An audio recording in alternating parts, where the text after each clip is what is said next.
Welcome to the Flat Earth Debate Uncut and After Show.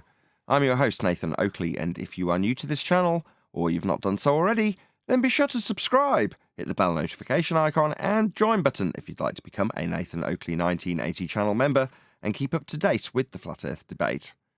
If you would like to support the channel, there is a super chat that runs alongside each of these shows while they premiere, and there's also a PayPal, Patreon, crypto, and thanks button in the info box below the video. Speaking of Patrons, I'm going to do a quick shout out to all of you who do support me on Patreon. So, a massive shout out of thanks and appreciation to Moon Harvest, Omar Shertha, Naughty Thumbnails, Mitch Kennedy, Original D Rose, Rod, The Name's Burley, Twad Wazzle, Jason Hornsby, Christoph Fournier, Flat Earth Travolta, JMels24, Unamento, M, Iron26, Endless, Flat Earth Sage, Golden McKeon, Retro Bill, More Books, Cannabear, Fiber Oats, Michael Kahn, John Kays, Patrick Gunnels, Banter, Mel B Styles, Hairy Blade, Mobile Max 777, Rob W, Reese Pound, Del West Watson, Maria Nealands, Unbelievable Productions, Blue Ridge Ranger, Abraham Mohammed, Skeptic 936, Life is Short, Texas Mike, Tina Baker, David Wayne Foster, and Dank. So another massive thank you to all of you for supporting me on Patreon. Now I will hand over to whoever is in Discord and Google so you can enjoy their dulcet tones while I set up for today's live show. No, I've never done it, but I remember when I was in grade school, the classes went for it. I didn't. I guess it was maybe too expensive or something. You play hockey or anything? No, not a fan of sports. Ah, I played football a little bit in high school. That was about it. I just remember putting on very, very smelly BO uniforms, among some other things. soccer's football. I remember playing that stuff as a kid, but oh, you actually know what I liked? In grade school, we would play like soccer, but instead of a soccer ball, we'd use like a tennis ball. I remember doing that a lot. Oh yeah, we also played football too a little bit.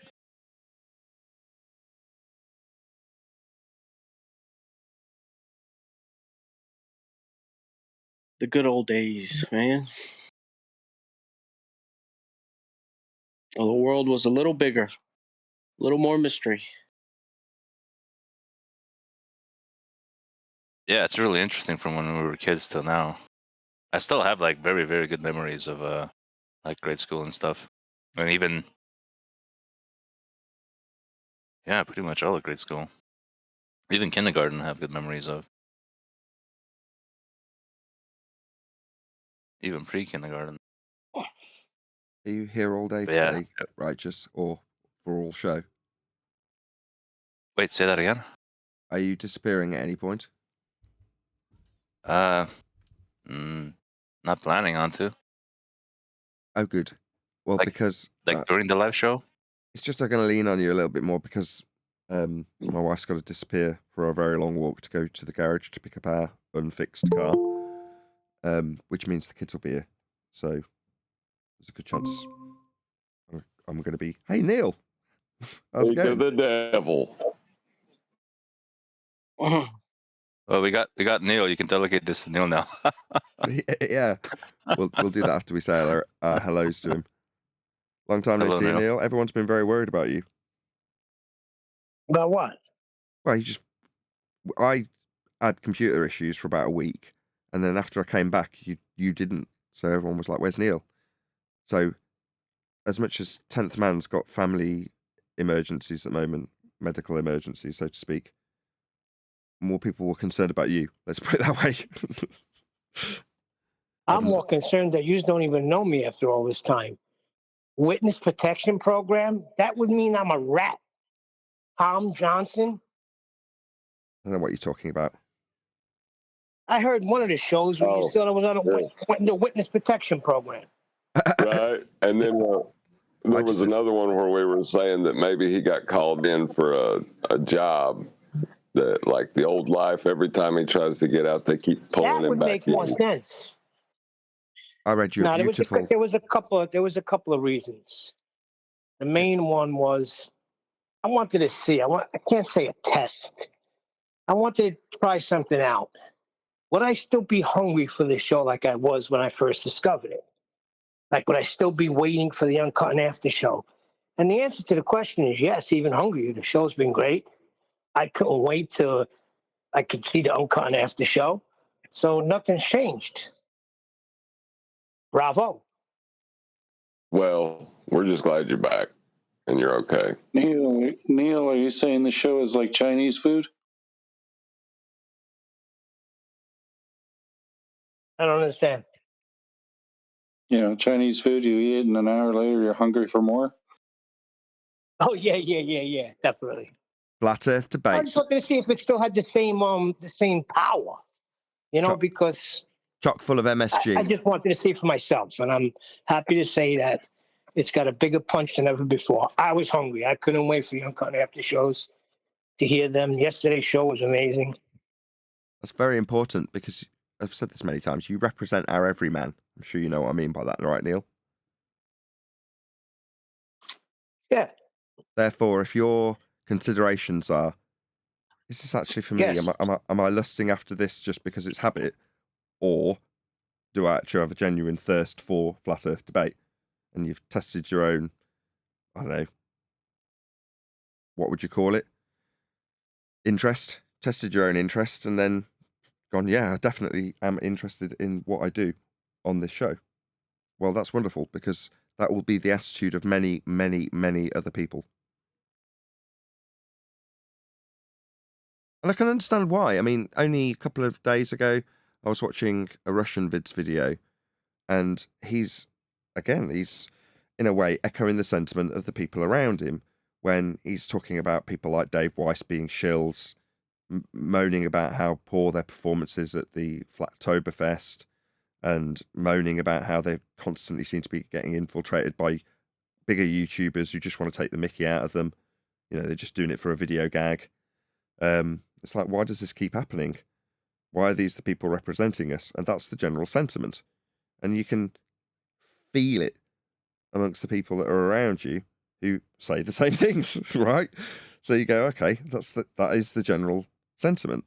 And therefore people are going to be, like you, getting ground down by it to a certain extent and going, you know, I mean, I'm impervious to it, to be honest. Things that get me down are very different in terms of whether or not I'm concerned about what's going on in the subject.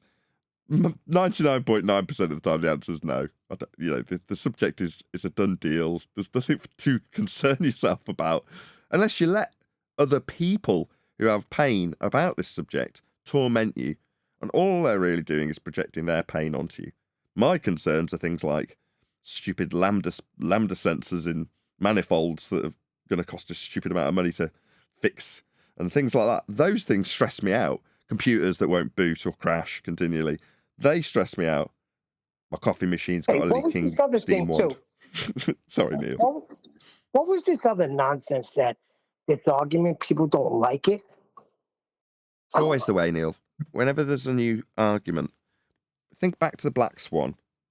There's always going to be a certain level of resistance from people that you would expect to go, wow, what a great argument.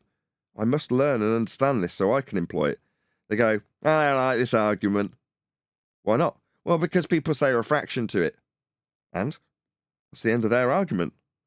Nah, it just seems like you have to spend 6 to 8 months going through it over and over and over again until one of those exact same people suddenly realise what the argument is. Once they understand it, they go, oh, right, I see how great that is now. 2 years later, you've got Jaron parroting it off to people like Brenda like it's nothing. Oh, shut up, you stupid cow. The horizon's not Earth curve. If it was, it would be beyond this distance in the Black Swan. Let's move on. It's a done deal. But that's taken a long time, Neil. So it's the same with this. Getting people to understand how all globe claims have come from a flat plane in the first instance is going to take some massaging into people. And I don't like that all roads lead to flat Earth. They all begin. They begin at flat Earth. No, they don't. Lead to. No, they don't. You started off as a glober. You woke up with a glober. You had a globe above your crib. No. They don't start there. They may have, past tense, started there. For us, the roads are leading there, not starting there. There might be roads that other people have walked and trodden. Now, they begin there. What we know now, they all begin right at flat Earth. Okay, yes, fine. Past future tense or whatever. Right. But there, like yesterday, I noticed something about, and everybody fell victim to it. And I couldn't understand why in the moment. The concept of authority, and when it's blended, will grant you latitude in any conversation where people will assume you know what you're talking about just because they've ascribed a certain level of authority to you. And yesterday is my example.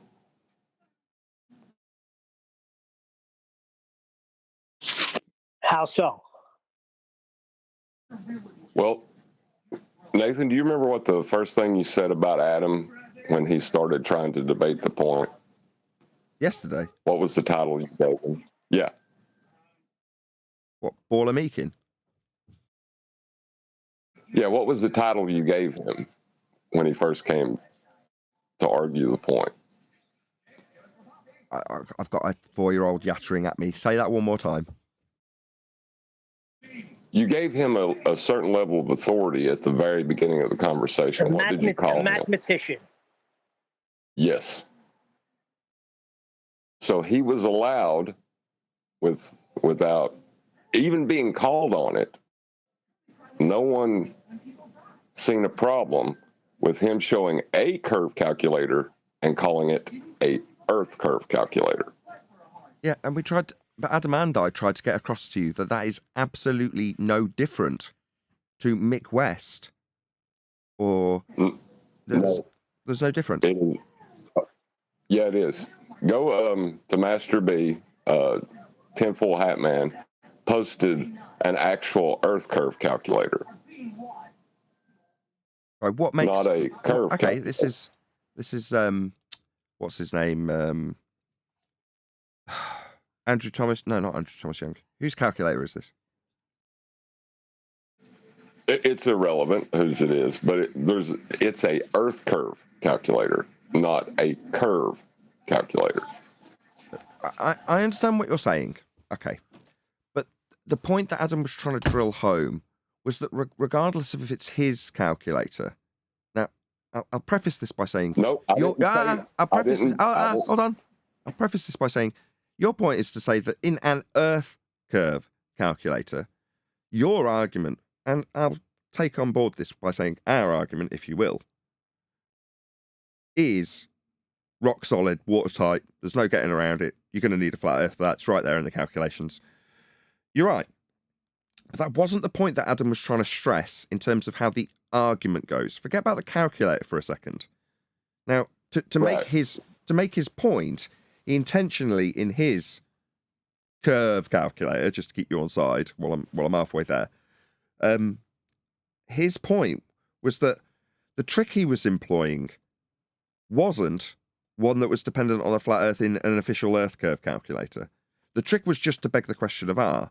Once you've got that value, you can extrapolate out anything you like. Now, that was his only point. Now, up until the point that I called him on the automatic assumption of the R value in his calculation, regardless if it's, as you say, just a curve calculator or an Earth curve calculator, because the Earth curve calculators don't measure Earth curve, as you well know. So I can argue that point with you. But his point was to say that once you assume R, you've got a starting point to make any calculation thereafter, and it's all you need, even if you're going to have to measure that R, which they're not declaring, from a flat Earth. Wrong. No. He wrote Earth curve calculator. It's deceptive. And Adam knew it was deceptive. He was laughing about it, and everyone was allowing him to do it. And I was getting frustrated dealing with my kids and everything. No, I totally agree. I almost broke radio silence yesterday. It was, you're correct. He's playing a baller and he's being deceitful to get his Earth curve calculator under our noses, but only so he can make his point that once you're rumpusing me, you're rumpusing me where you were rumpusing Adam, because it took him about half an hour to get through it because he's only making one point. But every time he tries to make it, and you're doing it to me now, You're talking through that point, that very specific point, that his only point, you keep regardless. calling it an Earth curve calculator. I got that. You keep calling it an Earth curve calculator. I got that. Why? I acknowledge what you're saying, that it's deceitful on Adam's part in that particular scenario to call it an Earth curve calculator when it's his curve calculator based on an R value that happens to match an Earth curve calculator with an R value that it also uses. His point isn't that. Now, you're saying, oh, I didn't like that he got away with that. Okay. But his reasoning for being deceitful, if you want to call it that, was to stress the importance of starting with an R value, like we had to endure in 2015. Up until the point we tied them on the assumption of the R value in their maths, we were always losing because you're starting with the premise that Earth's a sphere radius 3959. It's right there in the maths. And it's just assumed. No, you're missing it. That was Adam's curve calculator. That was not Adam's Earth curve calculator. Yeah, I got that. You recognize the difference. The same trick was being used with Earth curve calculators. It doesn't. I know you're saying, well, and it was Adam's. It wasn't an Earth curve calculator, but they did the same exact thing. They won for the same reasons, just in a lot less condensed manner that Adam managed to offer it up in, just by assuming R, just by automatically assuming Earth spherical. Right, because y'all didn't recognize the flat plane they were using in the Earth curve calculators they were utilizing. Yeah, I but what agree. I was saying is he pulled out a curve calculator, which is not an Earth curve calculator, and said it was an Earth curve calculator. And when I was trying to call him on it without calling him an outright liar, but because he was recognized as a mathematician, it stood. Which really, it should have been an indictment to anybody watching, if you go by QE's logic, that if you don't know the difference between the equivalence principle and E equals MC squared, then you shouldn't be out here. You know what I mean? Yeah, that's fight the flat Earth. I get what you're saying, but my motivation wasn't because I was just giving him the floor simply because he's a mathematician. I gave it credence to the audience for that reason, but it was because I didn't know where he was going, and justified not knowing where he was going based on his better understanding of mathematics, because I just simply didn't know where he was going at that moment. Why isn't he letting you move on? Why isn't he conceding these points? He's playing a role. He's got a point to make. Why isn't he? So I had to start thinking, what's his trick? What's allowing him to just say no? Now, you're saying, well, in your maths, it's not Earth curve maths, therefore this doesn't apply. Well, it did for that moment, because it doesn't matter if it's Adam or Rumpus that comes with those maths. Does it? No, hold on. Why? Why does it apply in that moment? Because that's what a baller would, could, and maybe will do, and that's what Adam did as a baller. That's what he did, so we had to deal with it, and for whatever reason, which I didn't know in the moment, Adam had decided that he wasn't going to allow you to move on through whatever means until you called him on assumptions of R. And up until that happened, he just wasn't letting go, and he was getting more and more deceitful, if you will, like they do. Hey, John, I'm going to give you a quote from The Godfather. This is business, and you're taking it very, very personal. No, he isn't. That's what I noticed. No, he's not. No, he's got an argument point that he's prepared to stand by, Neil. That's outrageous. How dare you? He was taking it very, very personal. No, he's not. I do not see this as John taking this personally at all. He's got an argument point that he's prepared to stand by. He's prepared to make sure we understand it. That's not taking it personally at all. Far from it. But Adam was showing him there's a business that goes on too. How to tear apart. No, Adam had a point to make about they don't always utilize a flat plane. It's not the best argument. I was pointing out he wasn't making an argument for an Earth curve calculator. He was using a curve calculator. Yes, to get away from it. Why I was upset. Yes, and rightfully, if he was a genuine baller as opposed to Adam, you would want to point that out, and I'd be right behind you, because it is deceitful. Now, because it's Adam, and because he had a point to make in reference to an assumption of an R-based system, that is to say, automatic assumption that Earth is automatically a spherical surface, and we've just got to deal with how that functions when we mathematicize the already in existent spherical surface radius 3959. That was the trick that he was trying to employ. Initially, he was trying to tell us it's not the best argument because you don't need a flat plane. But then he'd got maths to back up his argument. Now, deceitful or otherwise... What math? What? No. What math? His math. No. His math was a curve calculator. That's right. Not an earth curve. I got that. What math did he have to back up the argument that a baller I understand that, and I'm saying it didn't stop him doing it, did it? Right. And from that point of view, it is at that moment deceitful. Correct. But he was allowed that latitude because of the authority given to him as a mathematician. No, because I didn't know where he was going. That is what I said, but just so I could say, well, where's this going? I don't know what he's doing, why he's doing it. I want to know what the point is. We'd already come to the conclusion that that was why we're on that path, wanted to, in a way, decry the validity of saying you're going to need a flat earth for that. Now, what's going through my mind, as you and I now have this conversation, is Adam might seem unreasonable, but that is, number one, how they behave, and number two, a very real possibility that someone could come in to attempt to decry your argument by those deceitful means. Right, but is that is being deceitful an argument? No. Right, but that was never highlighted, that he was being deceitful. No, I jumped on his bandwagon and backed him up as a baller just to go through the motions. But ultimately, in terms of how you challenged what he was doing, there was nothing wrong with it. He was correct. And Neil, it wasn't personal either. But the conclusion I overall wanted to draw was that Adam, at the end of that process, came to the conclusion that it would be better to be able to draw their attention to a flat earth in the first instance. When he isn't using it because he's managed to cobble together a model of a circle radius 3959 and call that a curve calculator, but then label it Earth curve calculator, is also useful for the audience because they can hear how I would suggest that Earth has no curve. So Mick West's calling his calculator an Earth curve calculator that happens to have a practical application that does utilise a flat plane in the maths itself, whereas Adams would only utilise it to acquire the R value, which he doesn't disclaim in his curve maths. Well, that very potentially could have been a scenario we come up against someone who's savvy with maths. That's why I used that as an excuse when I didn't know where he was going. But it still got him to the point where he's acknowledging that it's useful to immediately draw the attention of the audience to the flat plane that's required. And for him, that was found within his R value.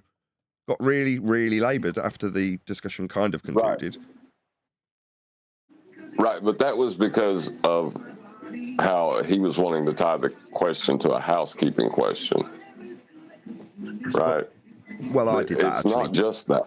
I did that to make it seem better for Adam to want to incorporate this, because they all, Adam included, Brian, QE, there's a few of them, they all seem reluctant. Now, don't forget I'm on your side with this. No, I agree. I'm not trying to indict you. I'm just saying that he would not have been allowed to do what he did if he hadn't have been Adam. That's correct. Absolutely correct. So when we judge other people on how they just accept what the experts say, you know, it's hard, especially after hearing the backlash that people were saying to me, like, oh, if I was a baller, I can't wait to get you on my show. You know, it's like, that was AI. That was uncalled. Yeah, it's like, what are you talking about? Did you not understand what just happened? And I think that's what's happened. You know, Adam was limited. He was willing to push the rules as far as the ballers do, but with a better understanding of maths than they have, so that he could be deceitful with that maths. Yeah, that's what happened. Would he have got away with it as an actual baller? Absolutely not. Did he get to make his point with me basically backing him up and AI we were just throwing coals on a fire. So don't take that too personally. Oh, did I say but personally? Nathan, how did it start off? It started off with Adam contesting the argument, right? That you shouldn't go right there. You play with your food. He's contesting but that I like how you brought it right back around, though. That was ace on your part. But that's the whole purpose of having these discussions. If there's not resentment, I can't think of the right word. There's a apprehension from our counterparts on the flat Earth side, flat Earth debate side, and I want to know why. Well, and there was another point in the argument where he had 1 kilometer and 1 degrees, right? Where was that 1 degrees measured? How do you get 1 degree? With respect to the radius. So he's drawn an arbitrarily 90-degree line at the radial value. So he's got 90 degrees in the centre of Earth, but he's only deriving that 90 degrees so he can give you the other extrapolations off the back of the radius value. Now, is that 1 kilometer on the surface or he's going to say yes? Center? Again, would he get away with this? No, he wouldn't. But he's going to say yes, isn't he? He's going to say yes because the globe surface is what Earth is. That's what he's going to do. Right. So you didn't measure 1 degree. No, he did not. But he gave you a degree out of his maths, didn't he? No, he didn't. Yes, he did. He gave me a made up. No, he didn't. He absolutely did not. Beg to differ. That's what I tried to point that out. Because the 1 degree was measured from where? The surface? No, from the radial value to the centre at a 90-degree point perpendicular to the radial value at the North Pole in his model. No, you cannot measure. The word measure means that you have a physical interaction with a piece of equipment or there is some kind of energy being exchanged with something. No, he did not do that, and he disclaimed that. No, he just extrapolated it out straight from the radius value. That was the point he was driving towards. No, he can't then claim that he's getting 1 degree per kilometer because you never measured 1 degree. No, but it does match based on that radius value, doesn't it? It only matches from the flat plane. Yes, but the flat plane that he's Because derived it's is... 1 degree. Yeah, but he's got from that flat plane an equatorial radial value to imply a sphere. He's then put it to the centre, drawn 90 to it, and then given you a degree value from an extrapolation. No measurement's been made, you're correct. And he did disclaim that. Right. No plane of reference in order to apply his 1 degree. No, that's correct. Because he doesn't have an equatorial plane because he can't reference it. Because he's doing 1 kilometer on the surface. That's correct. It's one of their better tricks.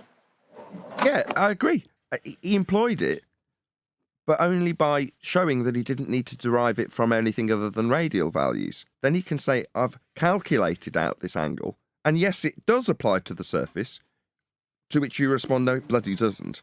But that's the debate, isn't it? Right. So can you measure 1 degree from the surface? No, he can't. He measured it to the centre based on his radial value he had already got. Hold on. Then how do you know it can be 1 degree? Uh-oh. Because it matches. How do you know it's 1 degree? Well, you can measure it If off you a flat can't measure surface to make sure it matches, which it did match with his curved surface extrapolation. Because it would match, because the radial value is derived from that flat plane. You can measure it off of what? Stop. You can measure it off what? A flat plane to make sure it matches. That's the end of the argument. Yes, I agree. That was John's point. Yes, I agree. I don't want to sit in this baller chair, but yes, that is where Adam took the argument, and yes, you were right to take it apart on those merits. And at some point, either to disclaim where he's got his radial value for his extrapolations to give you a non-surface-based angle measurement that would match with the extrapolated angle that you could take from the flat surface, and people do, that would also give you, with minimum angle to a Polaris measurement, the equatorial value to give him his radial value. That's why it matches. But is it a surface measurement? No. Does he need a flat plane? Yes, he does. He didn't want to concede that, though, did he? He was taken there, and he was telling us at the end, was he not, how the flat plane's required for his R value. Oh, Right. Well, that's one step closer to Yeah. him appreciating how good this argument is, as far as I'm concerned. Right. But even without dealing with the R value, the moment he invokes degrees, he's invoking a flat plane. When he started talking about distances along the surface affecting those degrees, he's talking about a flat plane. It is eat up with it because it's Euclidean geometry. Yeah, he drew it out in the middle of his sphere, didn't he? He drew a 90 degree perpendicular to the radial value, which is his only starting point. So he's conjuring, he's telling you, oh, well, I don't have to have any flat surface level surfaces that are horizontal. So what's this in the middle of your sphere? 90 degrees to the radial value where you started this extrapolation. Well, that's a flat plane. Right. Not only that, so you can only measure 1 degrees from a flat plane. It's a concession. But I couldn't get him to that point because, he was concerned with his point of, and like, I'm not decrying what's pertinent to say in the moment, depending upon the claim they make. But there is an underlying point that every time they do try to make a claim, they're going to use a flat earth. Yeah, and we need to drive that home to our other panel members. But if it takes debate and discussion with them arguing the toss and bracing against it, then I'm more than happy to do it. So long as at the end of that process, like with Adam yesterday, they get to the conclusion that it's much better to take this opponent straight to the flat plane they're using. Because it's not that I believe it is better. It is better. There is no more concise, swift... There's no swifter end to an argument than pointing out how their argument relies on a flat earth to make it. You don't have to do anything. It's great. And John, what's this you going on Jaron show? What the heck is going on? I leave for a couple of weeks. Rachel's a baller. Wants Nathan, who has a debate show, join him on another show when the door's wide open for her and whoever she's with to come in here. And you still want to go on Jaron's show to perhaps persuade him? What's going on? No, the challenge was put out for someone from FED to go, and I volunteered. And Jaron is trying to give a stipulation. Show here. Why are we going anywhere else? The door is wide open. Let him get his ass in here. There are other bars, Neil. I've seen it as a chance to advocate for Nathan's show on a different platform, is what I see. Is it never going to larger platform? Hello, Tinfoil Hatman, by the way. I've done nothing, by the way. I haven't downloaded your high-res images or prepared a way to present them. I'm so sorry. Where can I download it from? Or do you want me to use the images you put in Skype, which I can present very easily?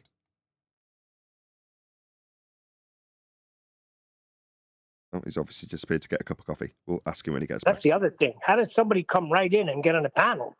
You know how long it took me to get on the panel? You made it about Tinfoil Hatman getting straight into the G Plus server. Damn straight I am. Right, if you're going to pick an everyman, it's got to be a good everyman. Takes time to find a good everyman. People can come and show their prowess quickly, can't they, Neil? You can be unique and offer up something that no one's ever seen before, as Tinfoil Hatman has done. But to be a unique everyman, you've got to refine and take some time. Hard seat to fill yours is, Neil. Hey, Neil, I speeded up his application process. Hold on, John. Go ahead, Righteous. Oh, I was just going to say to Neil, I speeded up his application process. So that's how he got in. That figures. Yeah, that's why you weren't replaced, Neil. Oh, well, joking aside, Nathan didn't want to use the screen share in Discord. So I was like, well, it'd be a lot more easier for him to present if he could screen share. So if he didn't want to use Discord, I was like, well, let me just get him on G+, right? I'll do all that the stuff reasoning eventually. that I used. I'll get around to it, right? I will refine my processes, but this computer's still crashing. It crashed last night. It crashed on Friday. In other words, it's still got a problem. So Until then, I don't want to refine my processes. I want everything to stay exactly the same. That's fine. I was just explaining the reasoning for why I did what I did. Yeah, I get it. I want to earn more money on YouTube by editing more videos like I used to. So the number of views on my channel has dropped directly proportional to the lack of work that I've put in editing videos. Well, why? Well, because I'm testing computers instead of editing videos. Or today I was walking back from a garage, but that's a different story. But, you know, it's just time, isn't it? So what do I want to do? Eventually, refine the show a little bit. So 2,000 shows in, yeah, it could do with a bit of spit and polish. Not in terms of what we produce here in content. We're at the absolute cutting edge of flat Earth. There is no question about that. But could the show look a bit better? For example, I need to figure out a way of popping a presentation like Tinfoil Hatman's on the full screen 4K, one of them. I've got two. And then capturing that in its full resolution. I just don't know how to do it. Well, I need to sit down and dedicate an hour or so to figuring out how to do that. Well, someone in the chat might go, well, that's really easy. It's just this. Yeah, well, easy when you know how. I don't. I will figure it out. I'm sure it's not very complicated. But it's just something that I've got to dedicate time to refine the show. But before I do that, I need to get back to actually editing videos. Now, for the most part, this computer seems to stay stable for at least a week, or at least 4 or 5 days before it crashes. Enough for me to keep the show ticking over without too much bother, and then occasionally tinker with it to see if I can resolve whatever issues still in the machine. But, you know, I want to get back into earning half a decent living. You know, I'm fading away financially at the moment. As much as I'm smiling about it, it's not fun, and that's purely down to the amount of work I'm putting into YouTube. I've not put any edited videos out for a long time, you know, or minimal amount of edited videos. I need to get back to doing that. I don't mean to interrupt this, and it's a change of subject, but Neil, did you hear about Adam's mom? What's that? Did you hear about Adam's mom? Yes, I did. I did. Is he at the services today? That why he's not here? Yeah, he won't be here today. Yeah, I'll speak to him when he comes on. That's terrible. Also, it might be worth dropping 10th Man a line just to see if he's okay. He's looking after a sick family member. Yeah, I didn't even ask you if you knew about 10th.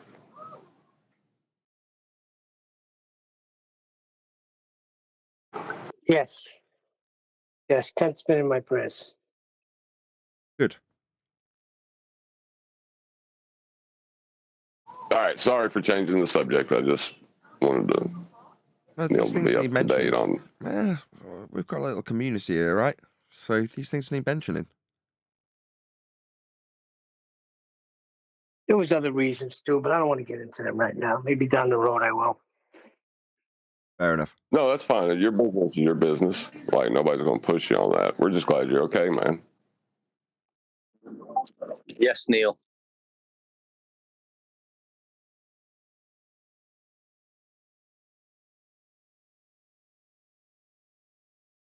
Welcome back, Neil. Yeah, I'm like grinning ear to ear now that Neil's back. You know, I can't help it. I was having such a bad day this morning until I see Neil pop in.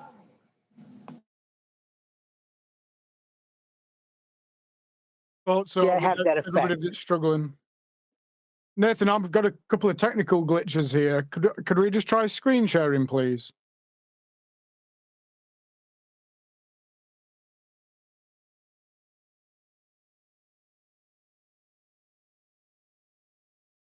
Yeah, go ahead and try to screen share. I think Nathan might have stepped away for a coffee, but I don't think he'd have a problem if you were trying to screen share right now.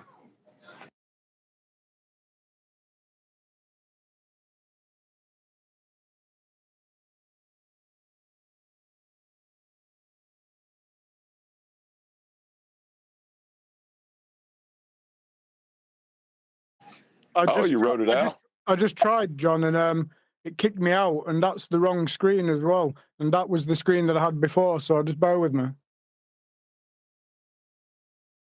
So what's on there right now is not the correct screen you want to be displaying? No. I have no understanding of this, of how to share screens in Meet. How was the screen that I was sharing before? Hang on a minute.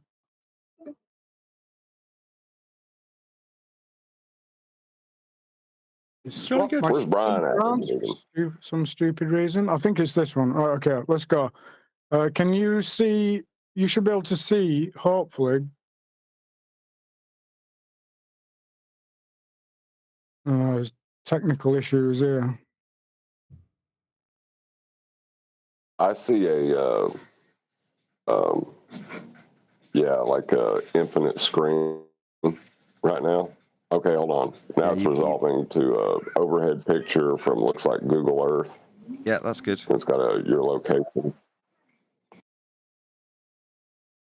Yeah, so you've shared your whole screen and you just happen to... Yeah, it kicked me out, Nathan. I tried to screen share and then it kicked me out. And then... right, okay, so let's just see if this is working then. So there should be Google Earth. You see this? Yeah, you've shared your whole screen, so whatever you see, we see. So when you're going back into the Hangout, we're getting video feedback. But yeah, anything that's on your screen will now share. Okay, is my mic okay? Is this the right volume? Yeah, you sound fine. Okay, and the videos, yeah, so all my screen sharing, so, okay. Yeah, it's all good. Excellent. Okay, no worries. Oh, well, that's smoother like I said, than I expected. Easy thoughts peasy. are with everybody that's struggling at the moment.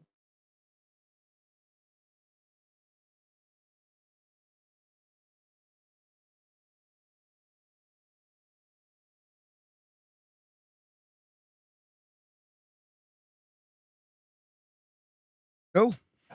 Just real quick, did you have people back in the day that brought in a curve calculator and just said it applied to Earth because it's a curve calculator? Yes. Really? Yes, that's why it's called the begging the question proof of nothing perspective hijacking Earth curve calculator. Right, but they didn't try to define eye level, sea level, hidden height, anything like that. They just brought in a curve calculator. Yes. And then tried to sell that as the Earth curve calculator. Yes. Yeah, No Rumpus way. doing it. Rumpus did it. I don't know. I think even Ruhif did it. They just went, no, these aren't MythQuests or Metabunks. These are mine. They're the same, but they're mine. Like Adam did. Exactly like Adam did. Yeah, but that is such a lame trick to say it's an Earth curve calculator when you just have a curve calculator. You know, it's like, what? I don't know. Did y'all laugh at him or? No, we just begged the question alongside them and instantly lost. That was the point that Adam was trying to get across yesterday in that regard. We lost immediately because so long as you beg the question that Earth's a sphere radius 3959 because it says so in their maths, and therefore what you're looking at is Earth curve, it says it right on the title of the book. Hence, begging the question. Yeah, do they just automatically assume Earth's got a curve then? Yeah, because it says so on the front cover of this book here that says Earth curve calculations. No, that's not how they do an Earth curve calculator, though, because they take the differential between eye level and surface level, and they calculate that curve out. Yep. That's what that calculator is. Yeah, but that's not what they said. Adam showed was not an Earth curve calculator. Like, I think maybe the entire, like, flat Earth, anti-flat Earth, they might need to know the difference in this topic. That might be something to highlight as well. Absolutely. But did we know that? No, we didn't. We just begged the question alongside them and then figured out how much we should or shouldn't see of Earth curve. Right? How much should be there? Well, now we moan, don't we? Or I do. What do you mean how much Earth curve should be in the way? Well, what do you mean we see too far? There is no seeing too far. It's just seeing stuff. But because we're automatically, and flat earthers still do, assume that there should be an Earth curve in the way. Why? Well, because Earth curve math says there should be. Well, who cares what the book says? Doesn't matter what it says happens in Narnia. Well, but Narnia says there's Earth curve in the way. That's what we were dealing with. But we begged the question with them and instantly lost. I can see you losing to the Earth curve calculator, but I just don't see losing to a curve calculator. You see, like, the distinction I'm drawing is, if they're trying to show how the resolution loss on a flat plane can be described as a physical obstruction below surface level, I can see the confusion in that. But how do they confuse a curve calculator with Earth curve calculator? Good afternoon. Hello. Hey, everyone. We also say a warm welcome back to Neil. Hey, Neil, welcome back. Greetings. Warm welcome. Greetings. Of all the people who've been on Flat Earth Debate, Neil has been the most missed in his short period away. So, very pleased to have you back, Neil. I'm glad to be back, which I said in the pre-show. I was hungering for the show, so nothing's changed. This show is still the best. And if you doubt me, listen to yesterday's show, how crafty Nathan was. Excellent. Crafty? What do you mean crafty? Well, how you brought it back to the beginning of the argument where Adam was contesting that we shouldn't go right to, you're going to need a flat earth for that. Just the Hey, way you Neil. brought it back. Yeah, Neil's back. Whoa, welcome back, dude. How are you doing? That's a whole nother story, but Hey, even Just glad to Arvin, hear that you're back. Indeed. even Arvin was concerned. Don't let him lie to you. He was. well, I'm more concerned about how you ripped apart Flatsoid. What the hell is going on? Who ripped apart Flatsoid? Do we have to get into this again? Owen, what the heck, Addressed man? it. We I covered already this addressed it yesterday. on my show yesterday. Yeah, we covered this yesterday. This is so 24 hours ago, Neil. Bloody hell.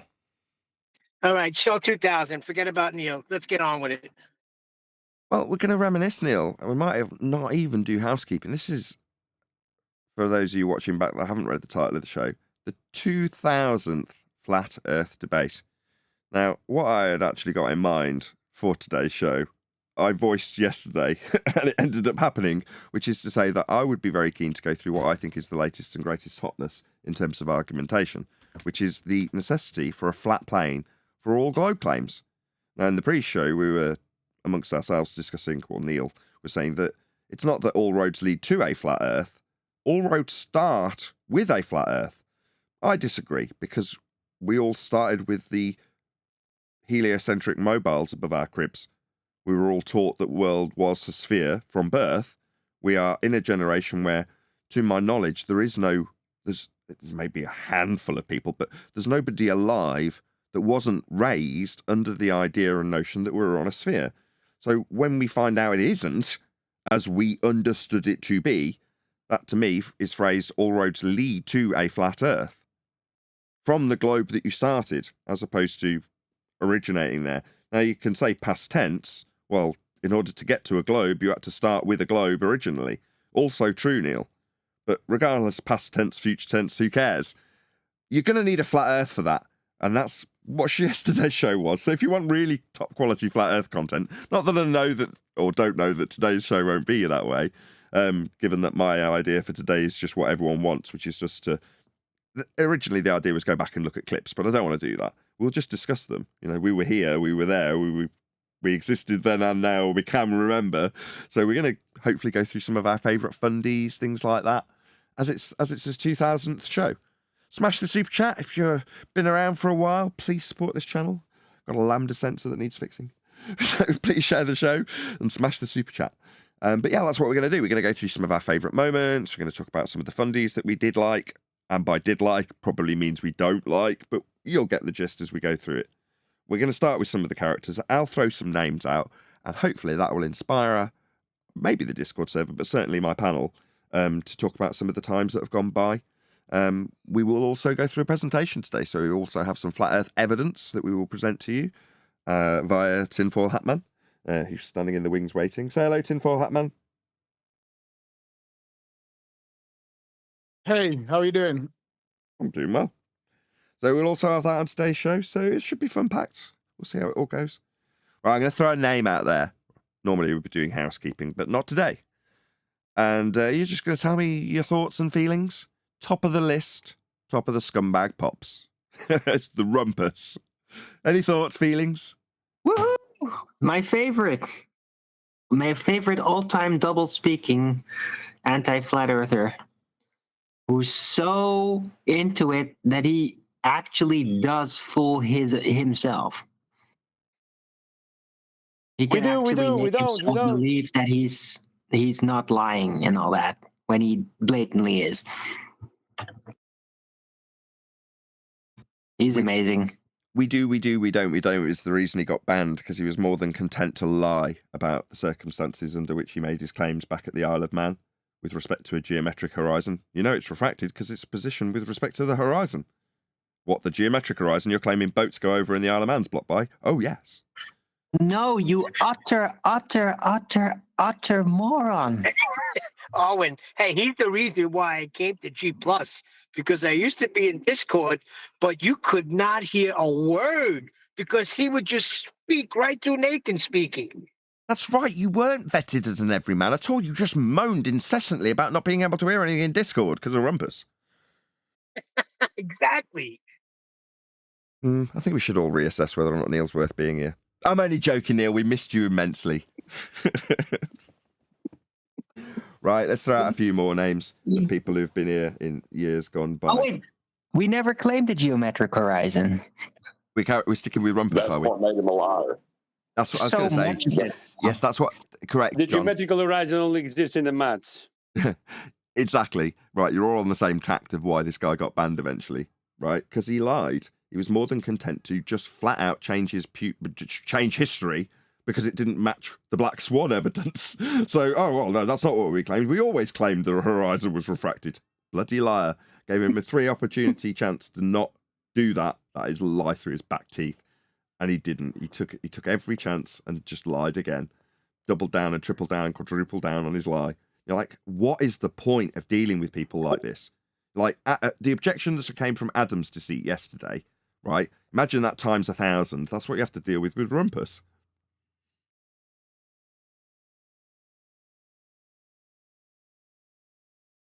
Let's throw a few more names. But he's so hilarious, though. If you're going to leave the gaps. He always made me laugh. He made you cringe, but he made me laugh just hysterically. Right. Well, there's an aspect to debate that requires honesty. And if you're not going to be honest, you cannot have a debate with someone. Yeah, you couldn't. Yeah, but that don't pertain to ballers, John. That's where you're missing it. They're not honest.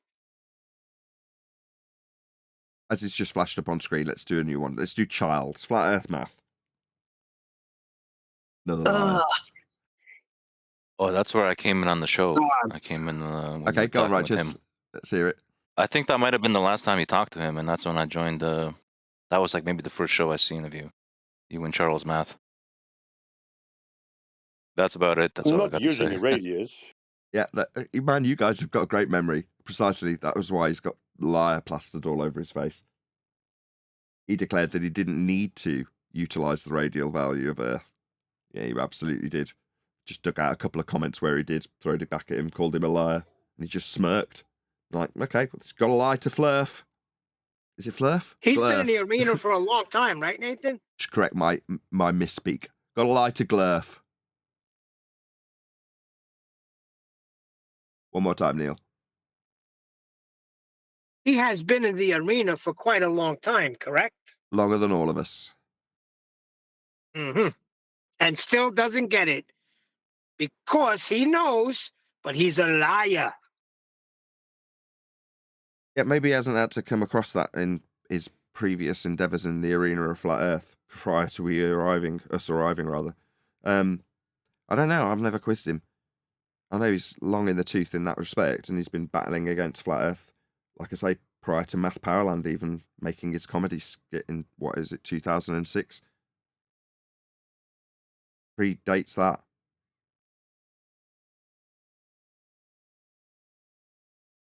As far as I'm concerned, the resurgence of this subject from the previous resurgence, which from what I understand from Flat Earth Math Charles was late 90s, early 2000s.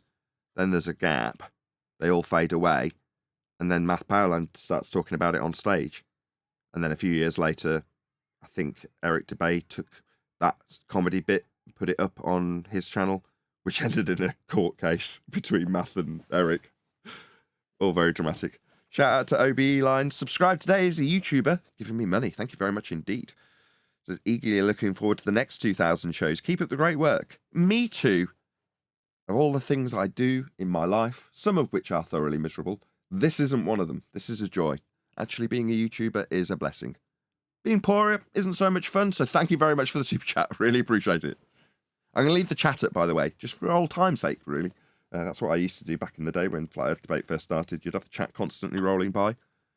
It was a cesspit, so I stopped that. But we'll see. Hopefully today I'll be all right. It wasn't until Mark Sargent, though, with his with that video he put out, that everybody started latching on. Clue 1, the empty theater. Yeah, that one. He had me, boy. Yeah, he got a lot of people interested. However, there's a lot of feast and nonsense. Have you ever gone back and listened to it again? Absolutely. A lot of feast and nonsense in what Mark Sargent was putting out there. Shout out to Godzilla37. He says, oh, it's gone past on my screen. Scroll back up. Welcome back, Neil. Felt lonely not having you watching me all the time. Thanks for the super chat. Really appreciate it. And Expedition Truth. Really glad to see Neil back. Felt like something what? Something was missing from FED. I think that was just a mistype. Thank you for the super chats. Really appreciate it. Still butchering super chats, huh? No, you're definitely have been missed, as you can probably tell from super chats coming in. Not well done for enduring 2,000 Flat Earth Debate shows. Just welcome back, Neil. We've missed you greatly. So, all right, let's throw out another name then, right? Kosho. Oh, God. I believe that's the guy that's... Hurricanes, they go straight. That's him. Oh, yeah, that's you need straight chocolate, line. though, That's with right. Kosho. Sorry. How did he say it? Curve in a straight line or just go in a straight line? Now, it Well, goes you on a need straight chocolate line. The here. spin is because of the spin of the Earth. Neil, go ahead.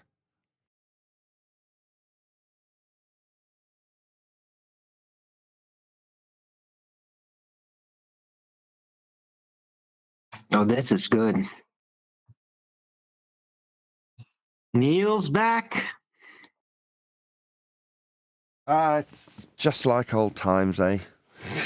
Prolonged silence after an interruption. And then when you ask, he doesn't say. Followed by repeated interruptions. What about... Somebody asked you something? I'm sorry. No, nothing, Neil. It's all good. What about Brenda? Are we done with Kosho? Only if dog bones are clocks. That's Brenda's. The hole on the donut is the bending of space-time. Space-time is a table. Shoe?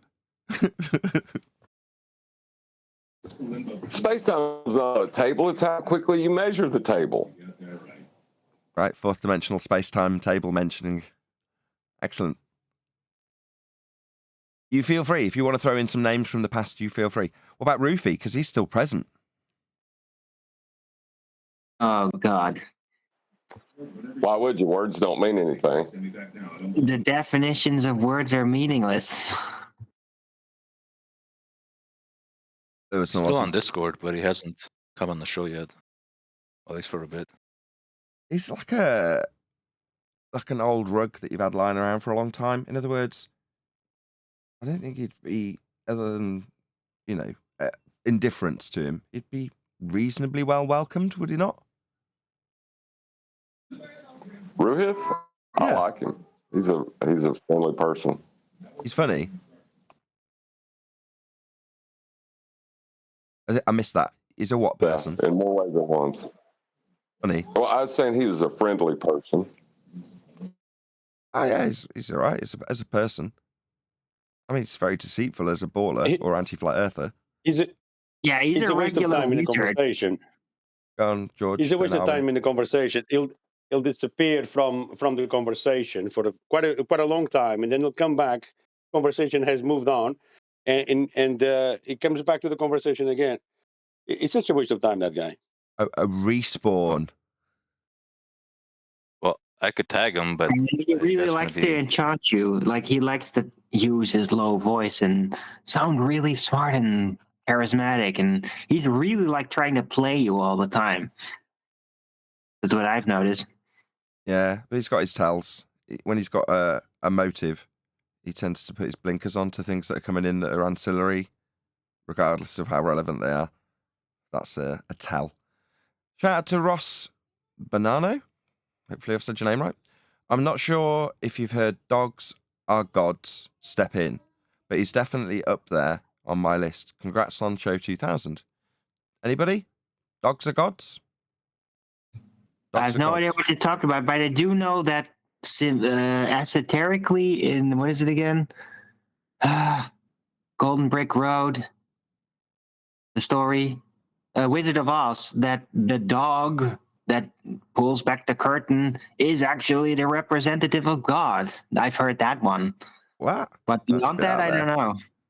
The dog's a dog. He just pulls back the curtain. He reveals the truth of the lie, right? There is no Oz. It's just a guy behind a curtain. That's right. And that's symbolically the revealer of truth, God. Like, he is the most powerful. He just changed everything by doing that. That little dog. Well, so he's like a I could try to get Rufy here, but if I get Rufy here, can I tell him we're just going to treat him nice and say hello to him just so we can get him on the show? No. You don't have to coax him out. He's not a mouse. You don't have to dangle a bit of cheese in front of him. If he wants to come, he can come. The door's open. There's no obligation. So, no. Don't ask him. Okay. People know the door's open. We've done 2,000 shows after all. What about Highlander? I was thinking Go ahead, I'll win first. What about George Netanyahu? May his soul rest in peace. That's where I was going next. Great minds think alike. Really? Yes, George was where I was going to go next. I'll never forget that time you went up to him on camera and he got so uncomfortable he started face shaving. That was like the silliest thing I've ever seen. I can't even remember what the subject was about now. I didn't. That was. I remember Nathan asked him what was the volume. He was super stressing out because he knew he was wrong and he was lying basically, but he couldn't admit it and he couldn't walk away. And that's what you start doing. And you just start to do anything to distract you away from what you're realizing about yourself. Quick, say something. Quick, do something. In that case, shave. Yeah, just he had it around. It was just like, I want to think about shaving because he probably has a good time shaving. It's very restful. So he's just like, maybe if I shave, I can just forget about how terrible I feel right now.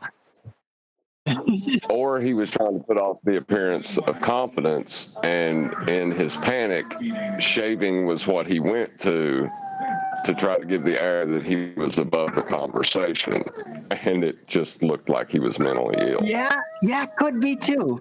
I think all of it. I think he was like all over the place in his head when that was happening. That was spot on. That was exactly what he's doing. To seem nonchalant. I'll just get on with whatever I was doing. I was dusting down my monitor before we started this conversation, so I'll carry on dusting down my monitor. I'd typically have a shave about this point of the day, so I'm just going to have a shave. I would normally be blowing my nose and combing my hair out about now, so I'll blow my nose and seem nonchalant. That's what's gone through his mind. And he's come over as mentally ill. Correct. Any other suggestions? Who else should we discuss? Are we going to go into Tinfoil Hatman's presentation. Shout out to him's sake. Says you're going to need a globe for that. We got Said to no talk one about ever. Highlander. Hold on, I just out of the super chat. Him's sake says you're going to need a globe for that.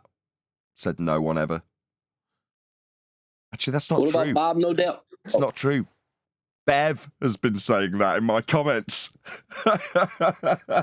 Baseless assertion. He's just twisting words that we use because we've got a decent argument to put behind them and just going, oh, I'll make this flippantly absurd by reversing it. A nice move, Bev. If you had something to substantiate needing a globe for that flat earth, it might have some credence. It doesn't. But there we go. Thank you for the super chat. Really appreciate it. Him's sake. Okay. Do we want to discuss any bygone flat earth debaters on the globe side? Highlander. Oh God. I love that guy. I loved Highlander. Who's Highlander? Nobody says the mountain under the. Yeah, nobody says the mountain is. Nobody says that the earth is curving under the mountain, Nathan. Who's making that claim? Right. So he's presented with Al-Biruni, and he tells me, no, nobody's claiming the ground's curving. You're a baller. What do you mean? It's exactly what you're claiming. It's just it's not. It's not being measured that way. So you have to tell me, well, who's claiming that? Ballers do that. That's not the first time that's happened. A baller when, well, I mean, Tim Osman's the prime example, isn't he? I was claiming the horizon's Earth curve. Have a look at my picture. It's labelled Earth curve, and it's got lots of pictures of horizons in it. But nobody's claiming the horizon is Earth curve. End quote, Tim Osman. Because they're locally flatters. It all comes back to them thinking their local area is flat.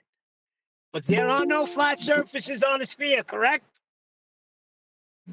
Right, it's just a concession, is all that is. It's locally flat, so it is flat.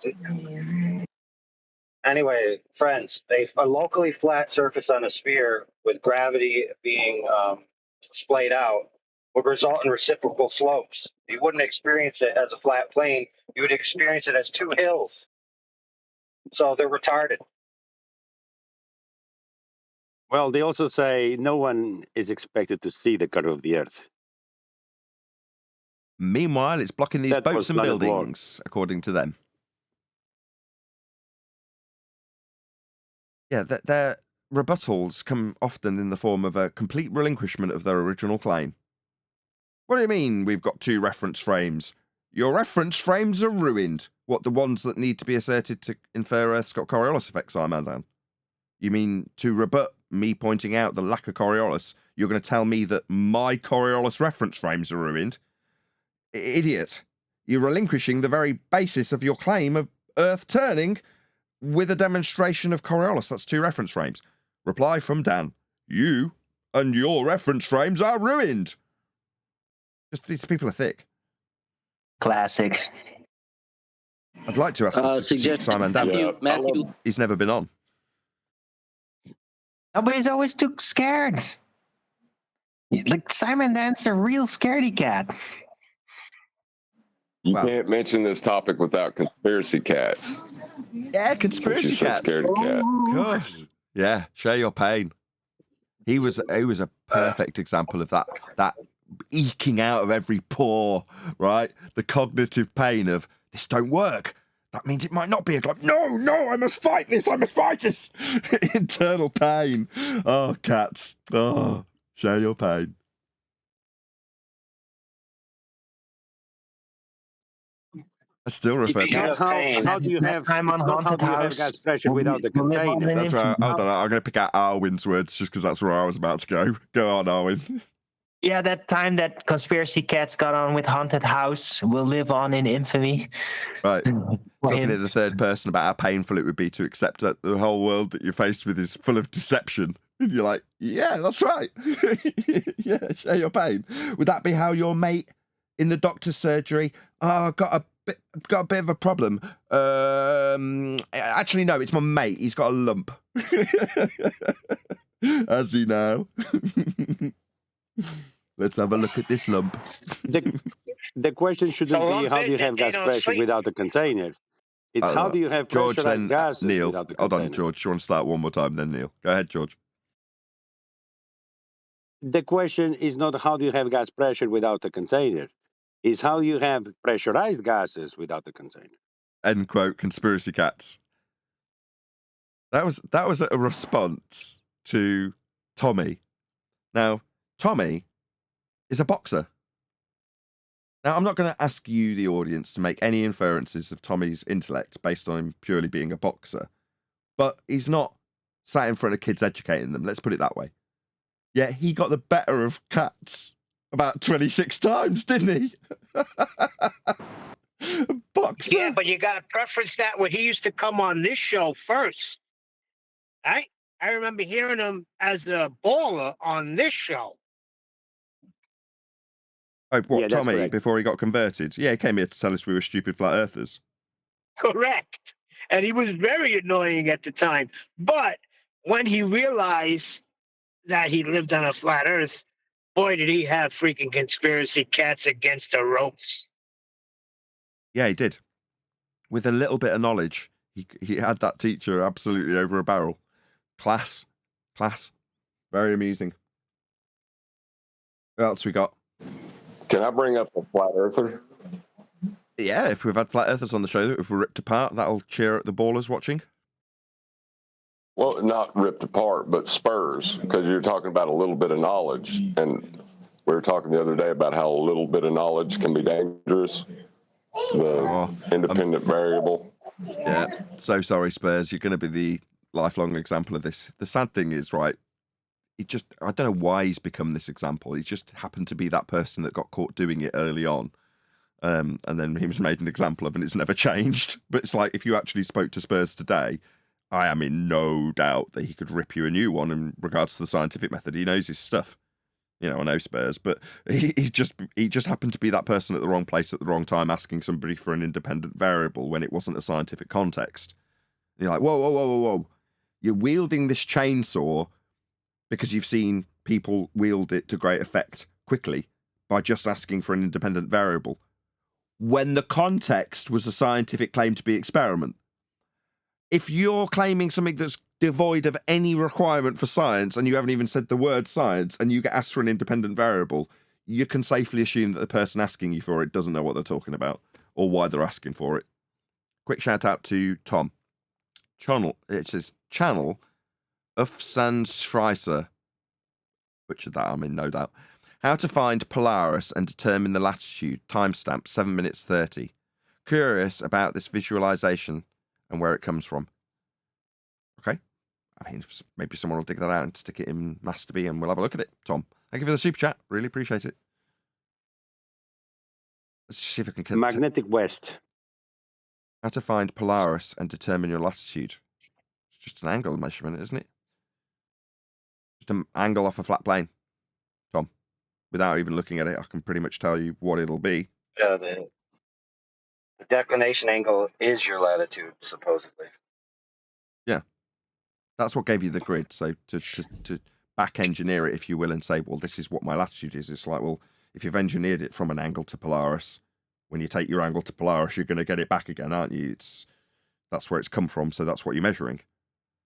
But the actual system itself is arbitrary, though, right? We've come up with this system based on those angles to the stars. So then re-referencing them with angles to stars, it's just our method. Off a flat plane, I might add. Thanks for the super chat. Like I say, we may get to it, we may look at it, we may not. Any other noteworthy characters? I do have a flat earther. Go on, Tim I have a flat earther that took a lot of crap. He took a lot of crap unduly, I think. It's very controversial, but he's very effective at confounding the ballers. And that is Slick James Johnson himself. Mr. I have no beliefs. Ooh. Yeah, he got But he banned. wasn't like really much of a He's one of the few flat earthers that got banned. debater. He was just there. He was a misogynist, like an overt misogynist. And yeah, he was proud of being a pimp and all that. Regardless of his past history, which I don't know or haven't confirmed, it's just his behaviour towards some of the women in the Discord server was pretty abhorrent. So he ended up getting banned. Right, but that's still... His talent, still his just an talent was opinion. not falling. Yeah, but his talent was not falling for any of the Glober side reels or joining them in their begging the questions.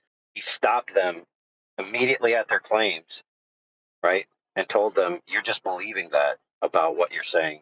You don't have any evidence. You don't have any prima facie, point. You're just looking at something and giving me an interpretation, right? While many of the other flat earthers in that day would go down the road of begging the question, like what the horizon is something disappearing behind it, visual obstruction. Like there's plenty of flat earthers who got barbecued in the old days because they still referred to as the bottoms of things disappearing as obstruction, even though they just previously said there's no physical obstruction. Then they go on to talking about how it's obstructed. It's like James Yeah, Johnson I never think fell for any of that. One of the best things he did was when he tried to step in and moderate the debates for Nathan, and then he become the source of attack for the ballers. So like it showed that they were attacking Nathan because he was trying to moderate and getting angry with Nathan. And when Slick was trying to do it, they started attacking him. I thought he highlighted really well that if you can't win the debate, you can always attack the moderator.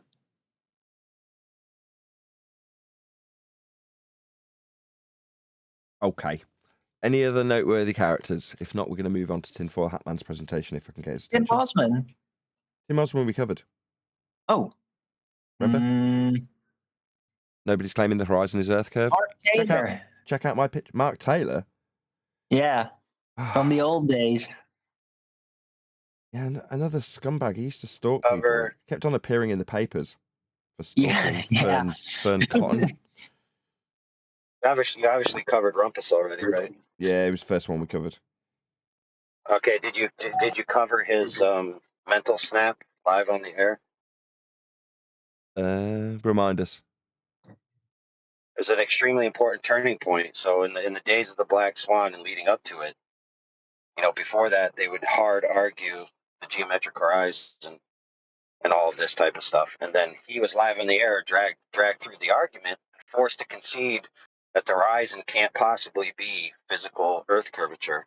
Upon which time he immediately snapped and was like, you could tell it in his voice and the way he was speaking. He basically said, if the horizon isn't Earth curvature, if the Earth's like not a globe, I cannot trust reality itself anymore. Reality itself is up for grabs. Rather than concede that the Earth simply isn't a globe, he would rather just devolve into nothing's real. And ever since that moment, the Globers have changed their arguments, changed definitions online, started down this track of I'm a brain in a jar. Major repercussions of that. Not specifically him, but just that era, that turning point era. Yeah, they would rather take it to the Matrix. It's not the first time he'd done that either, by the way. He'd done that on multiple occasions. Whenever he lost what's the word? Conclusively, he would take it to brain in a jar. Well, we're in the Matrix then. Right, total solipsistic reversal. Well, I can't have you move on until you discuss the Kumu virus. We'll come to Ukumu next. Good thrown out one. Go ahead, AI, and then we'll get to Ukumu. I just want to wrap it up because true solipsism isn't a brain in a jar. If you're a brain in a jar, then you're not intelligent enough to understand that you don't need the jar or the brain. If you're a solipsist, but you know what I mean. I don't, but maybe you'll explain to us. Well, true solipsism is only the mind. Only the mind exists. If you assume you're a brain in a jar, then you've defeated your own position. Because now you have a brain in a jar. You're not just a mind, right? I see. Oh, I see. Yeah. So they're too stupid to even understand solipsism. That's my point. No, I got you.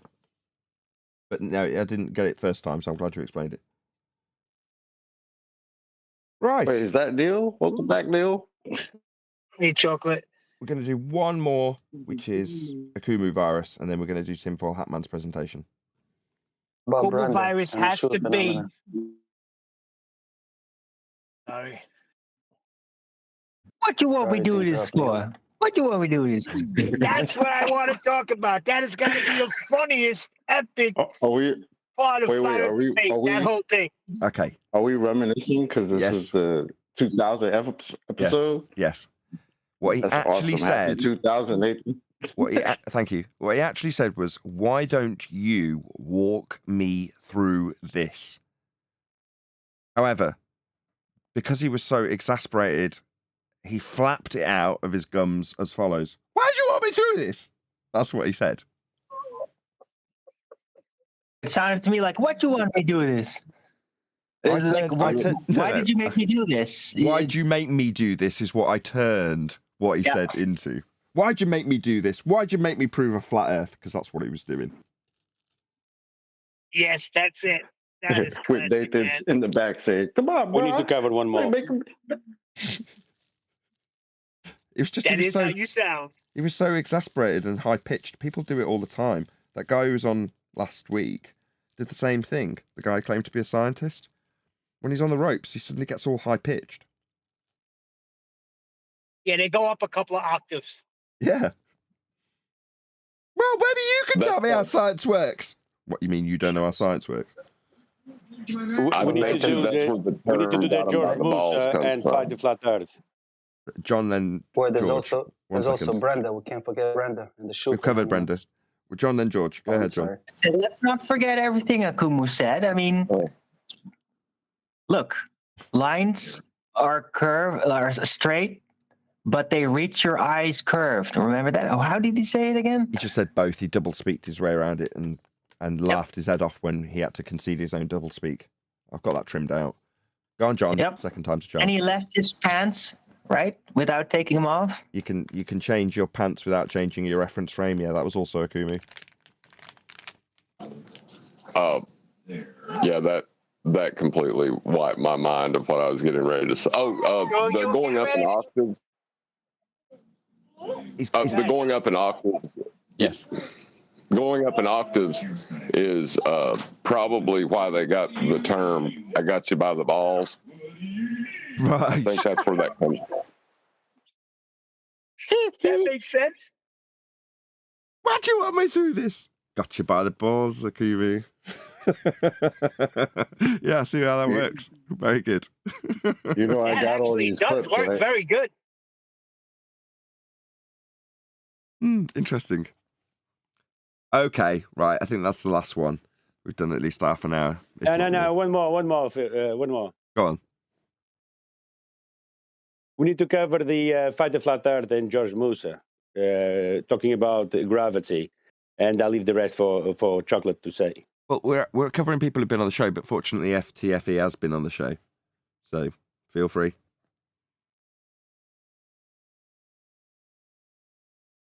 And when he Chocolate. said that gravity creates the force of gravity.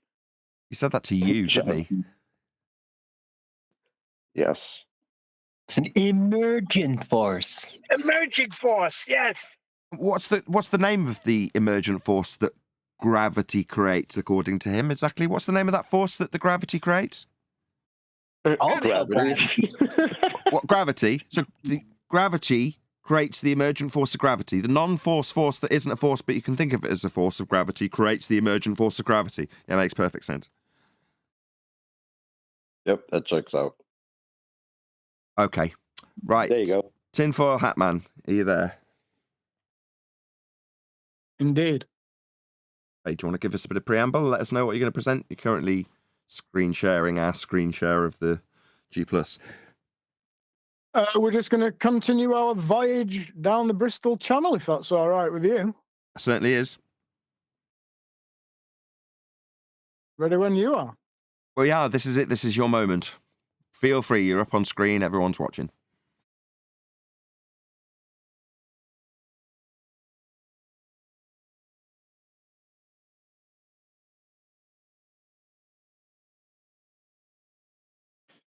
Okay. Good morning, good afternoon, and good evening to one and all. Welcome to Nathan Oakley's Flat Earth Debate. I'm Tinfoil Hat Man. This is my fourth presentation titled Bristol Channel Battery Point. And it's a beautiful, crisp, cold winter's day here in England. One thing I keep hearing is the phrase, gas go down, go boom, boom. Would I be right in saying this has something to do with a very stupid person once referencing ping pong balls in order to prove gravity? Have I got that right now? Depends what you ask. If you ask QE originated it by saying gas go down, go boom, boom, go splash, splash, inferring that our opponents were childish. But then Thunderfoot Clown actually did say, and the balls go down and boom. So that got spun into what gas go down, go boom, boom is now. But those are the two origins, mainly Thunderfoot and QE. Right. Okay, then. In reference to the heliocentric model, then, I'd like to propose a similar play on words. Excuse me. So here we go. Tide go out, globe bye-bye. Wah, wah, wah. See what I did there? Bit sad, I suppose. But tide go out, globe bye-bye. Okay, enough of this then. Shall we get straight into this? As always, happy for anyone to interject at any point, and happy-ish for anyone to correct me if I say anything stupid or wrong. No, it's all good. We've got your camera on screen. Cool. It's not a camera. How dare you? This is how it is beautiful. Anybody calling that a camera? Oh, what? You're joking, right? Look at it. It's beautiful. That's what that is. Yeah, I love it. That's what I told you last week. I'm not messing around when I say I've developed an intimate relationship with this thing. It's my little baby. Look at it. Got the girth for it. Indeed. Yeah, I'm jealous. I ain't gonna lie. It's my father actually said about it that it's an enviable bit of kit, but I didn't obviously set out for that to be the case. But he just summed it up as saying it's like an enviable bit of kit, which I thought was quite fitting, really. So this is the Truth Seeker. In case you don't know, when he's saying Truth Seeker, this is what he's referring to. Yeah. But like I was saying, this is how I choose to learn. So if anybody wants to correct me if I say anything stupid or wrong, I'm sort of happy for that. I'm the type of person who throw yourself in the deep end. Maybe that in and of itself is stupid. Who knows? But that's the way I do it. See if I can swim or not. So here goes then. Everyone got their hobnobs and cups of coffee. You got your hobnobs, Nathan? I've got a normal knob. You carry on. I got my fish and chips. Cool. Okay, so this is my telescope, the Truth Seeker. When first leveling my scope for any observation, it's important to note that the level bubble on the tripod references a flat plane. That's a straight line with a flat surface. It has to. Otherwise, it wouldn't be able to obtain a level, hence its name.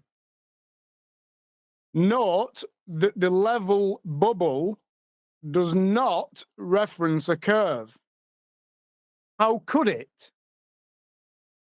Straight off the bat then, welcome to Flat Earth. Next pick. As you all know, this is our observation point in Goldcliff, South Wales. We were at 0 meter elevation. You can see in the bottom right. When setting the height of the scope, in this case, 1 meter above mean sea level, as with the level bubble just described, the vertical height adjustment of the tripod also has to be referenced against a flat plane. Again, by definition, this precludes any bendy bits. It has to be this way. in order to be able to correctly ascertain a height. How else could this be done? Okay, so Well, let's if just we stop there for a second. So we're going to reiterate that. All right, that's something I want to focus on. In terms of the acquisition of your position above sea level, you're going to need to reference a horizontal plane of reference. In order to level your truth seeker, the telescope, you're going to need to reference a horizontal plane of reference. You're going to need a flat Earth for this. We haven't even done anything yet, and we already require Earth to be flat before we've even done anything. Just want to stress that. Anybody got anything to add? Then we're gonna look, and then we're gonna see. Yeah. Anybody got anything to add to that? If not, carry on. Tinfoil Hatman. No. If anybody wants to add anything, anybody wants to interject at any point, please feel free to do so. Oh, I'm just grinning ear to ear right now. You made my day. Pleased to hear it, John. Okay, so this is I played last week, the panoramic video, right? And it's important. I just need to make a couple of comments about this, right? So as you play this and you look around, right? Note in this video, it all looks like it's a beach, right? It most assuredly is not. And it would be remiss of me to not point out the dangers of this area. If we look at the Google Earth 3D map for that area, there's only actually a couple of beach areas. There's 7 beach, and I forget what the other one's called, right? However, these are raised in elevation, these sort of beach sections. So if it's your intention to place yourself directly onto the seabed for 0 meter elevation anywhere in this area, you will need to exercise extreme caution in doing so. What actually looks like beach and sand, because it does, doesn't it? You know what I mean? I think you said last week, Nathan, you know, you're on the beach. I'm telling you now, that's not a beach, right? It looks like, you know, what it actually is in fact silt, right? And it's literally like quicksand.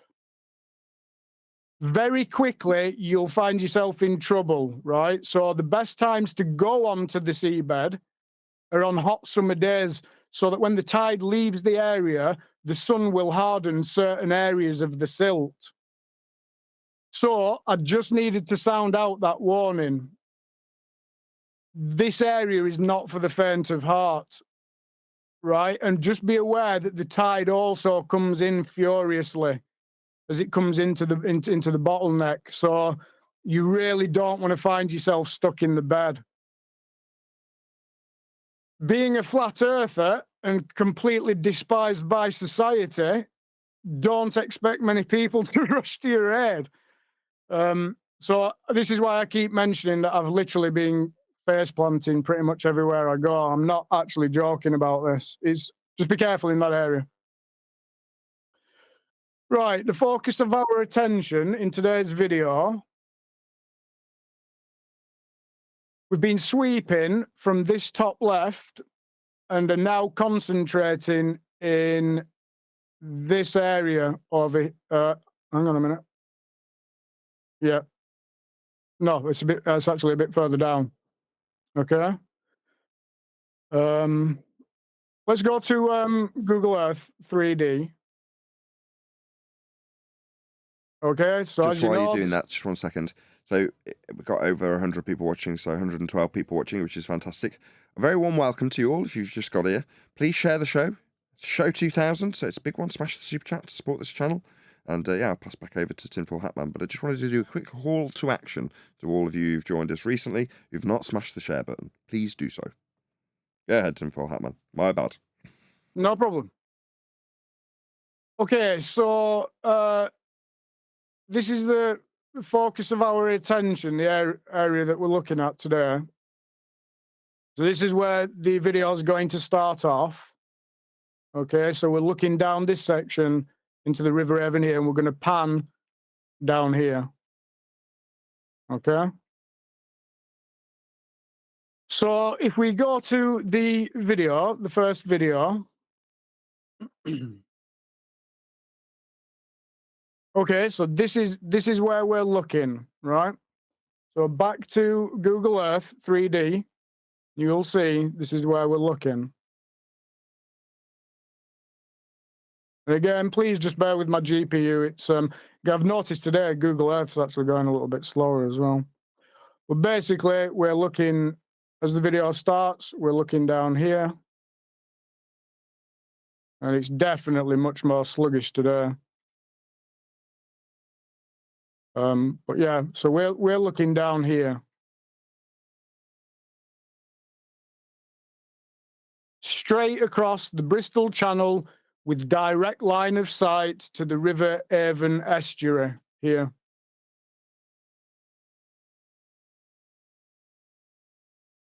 So this picture, yep, this is the start of the video. Okay. So once in Google Earth 3D, just before we play that. Hang on a minute. So okay. So ironically, at its core, Google Earth itself uses a flat plane of reference for its modeling. Unbelievable. So before we even start, Earth is clearly flat. Why else would Google Earth use that as their foundational basis for their program?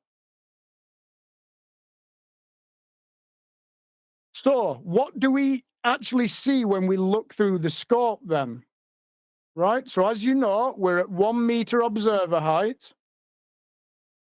We're looking at the Royal Portbury Docks.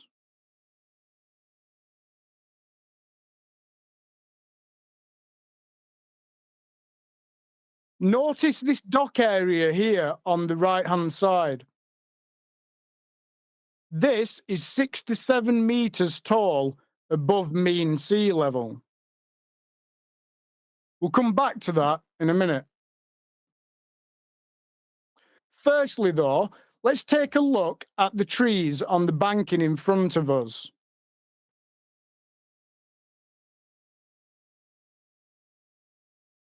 So these trees here, okay? Those are 4 meters elevation to the top of that bank here. I can show you this in Google Earth 3D. In fact, because it's going so laggy, I've actually got pictures as well, Nathan. So if some sections I'll go to Google Earth 3D, and some I'll just refer to the pictures. So you see, it's 4 meters to the top of this bank here, at a distance of 8.08 miles. So, according to the globe model, you see here, and let's go to Omni calculator.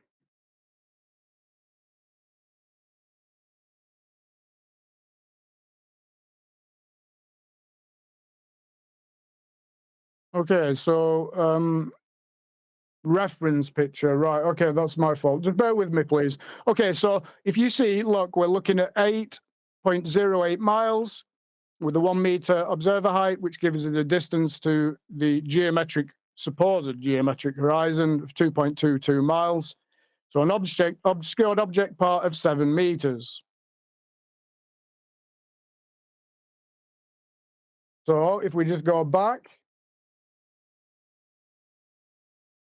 okay, this section here that we're looking at, and go back here. So this is the direct line of sight, okay? So according to the globe model, basically 7 meters of this image. So we know this is 4 meters here to this banking. We know that there's a reference point here, 6 to 7 meters above mine. So basically 7 meters of this image and below, coming down to 2.22 miles, must be hidden from our view. Even though this dock wall is a little to the right here, is a little closer in distance, it makes a great reference point. So I'm going to keep repeating this. If the heliocentric model was true, it would be impossible for everything below here to be seen. Yet, clearly, we see. Again, proving beyond a shadow of doubt that we do not live on a globe. Earth is flat. So it's interesting to know, at least for me anyway, everything that we're seeing. So briefly then, you see this motorway sign, Yes. M5 motorway sign, topographical data and distance. We can go to Google Earth 3D, but you've got the two houses here up on the right hand side in the background, and then you've got all your further trees in the background. Let me just see how laggy Google Earth is, because what I'm going to do is I'm just going to quickly show you. So in that image, we're looking at that building. Okay, you see that building here? So that is this building here. So if we just, and I'm actually on the on the picture, not the. Hang on a minute. While we're hanging on, I'll just shout out Michael Jones. He says 2,000 more hours. Thank you for the super chat. Really appreciate it, Michael. Yeah. Real quick. Sorry, John. Go on. What I was going to say is, it seems to me that their argument is the physical geometric obstruction of surface level, the horizontal plane we just used, is what they want to argue about. Is it not? It's crazy, John. Yeah. But why I'm showing you this, and it is really laggy today, so I'm probably not going to use this too much. I don't want to bore everybody to death. But why I'm saying it's interesting is because, and it's absolutely all over the shop today. Hang on. Why it's interesting is because, like I showed you, it's not just like this banking here that you see that's 4 meters. Like here, you'll see the building that we're actually looking at. This building here, again, you can get all this topographical data here, and you'll see, again, it's updating so slowly, but you'll see that this is all 6 meters. So again, back to this, just before we even kick off and start playing the video, you know what I mean? You can see that this building is sat and all this stuff. It's crazy, you know? But I'm going to use Google Earth 3D as little as possible because it's horrendously slow today. So, but check it out for yourselves. You know what I mean? You can reference that direct line of sight that we're looking. You can see exactly where these are in the distance in the background. You can get all your mileages, your distances, and your topographical data. It's really interesting. I think it is, isn't it? Yeah, okay. It is. And I like the way. Oh, sorry. Sorry, go on. No, go ahead, John. I do like the way that, you know, you're approaching this from coming from a religion, you know, and pointing out why you're having trouble with that religion now. Because we were talking about all roads starting at a flat earth and ending in a flat earth. You know, you started in the middle, though. You've been a baller your whole life up to, you know, until you started looking for yourself, right? Yeah. Yeah, I agree. I agree. I actually have Well, I have these presentations lined up, and as you know, John, various other observations in the pipeline. But also, one of the things that I'd like to do, if given the opportunity, is actually do a presentation on cults, because I've been doing a lot of research into that as well. And I also have a background in it as well, which may be able to help provide people, give people a good example, some examples from experience of cults, what they are, how they work, how they operate, and how you can help people come out of them. Cool. But that's for another time. Well, it's interesting. I've been looking at exactly the same thing, but through the lens of Scientology, and there's obviously plenty of people who do exactly the same thing because they've come out of the other side of a Scientology cult. So there's plenty of people who go through similar presentations. Now, I'm not going to in any way claim to have been involved in them. I've just watched them on YouTube, right? But it's something I've been interested in for the last 12 months, say. So I'd be intrigued to know, when you say you've got a background in it, how do you mean you've got a background in it? Exposing cults, that is. No, I used to be in one. Really? What was the cult you were in, if you don't mind me asking? Jehovah's Witnesses. I was going to ask, because they're that too, yeah. Yeah, okay. So you've got, what happened is, I knew it. I'm not going to get into it all today because, like I say, there's another time for another presentation. But Jehovah's Witnesses were founded by a guy called Charles Taze Russell, a Freemason. He's actually got in his gravestone is a pyramid.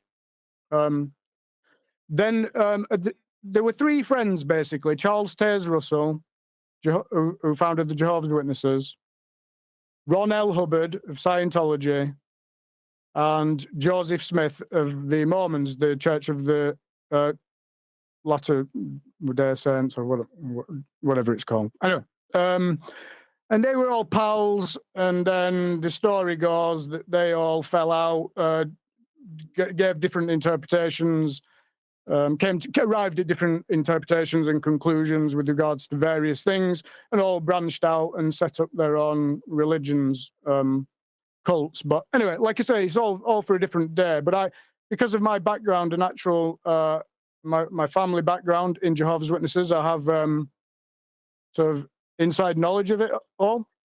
So I think it might be useful. Wait a second, tinfoil hat man. You're saying they were all friends? I never knew that. Did you? Yeah, well, they share similar roots. They started at the same time. Yeah, if you check it all out, they all just basically started at the same time. But that's the story. They definitely were all pals. But whether the story is that they were like fractured or not, they like fractured against each other and then branched out themselves, or whether they all just stayed together is debatable. But like I say, it's for another time, isn't it? Really, it's the whole presentation surrounding that. So sure, I'd like to. I mean, there's plenty of people out there that do cover this, right? The connections between Werner von Braun and Scientology and all of this group, who are all interconnected. Yes, there's plenty of people who do expose that, but that's not what I'm interested in. To be perfectly honest with you, what I'm interested in is you coming out the other side of a cult and then going, hang on a second, how does what I've learned about what cults are and how they control people relate to Ball Earth? It's the same thing. Is what I'm interested in. Thing.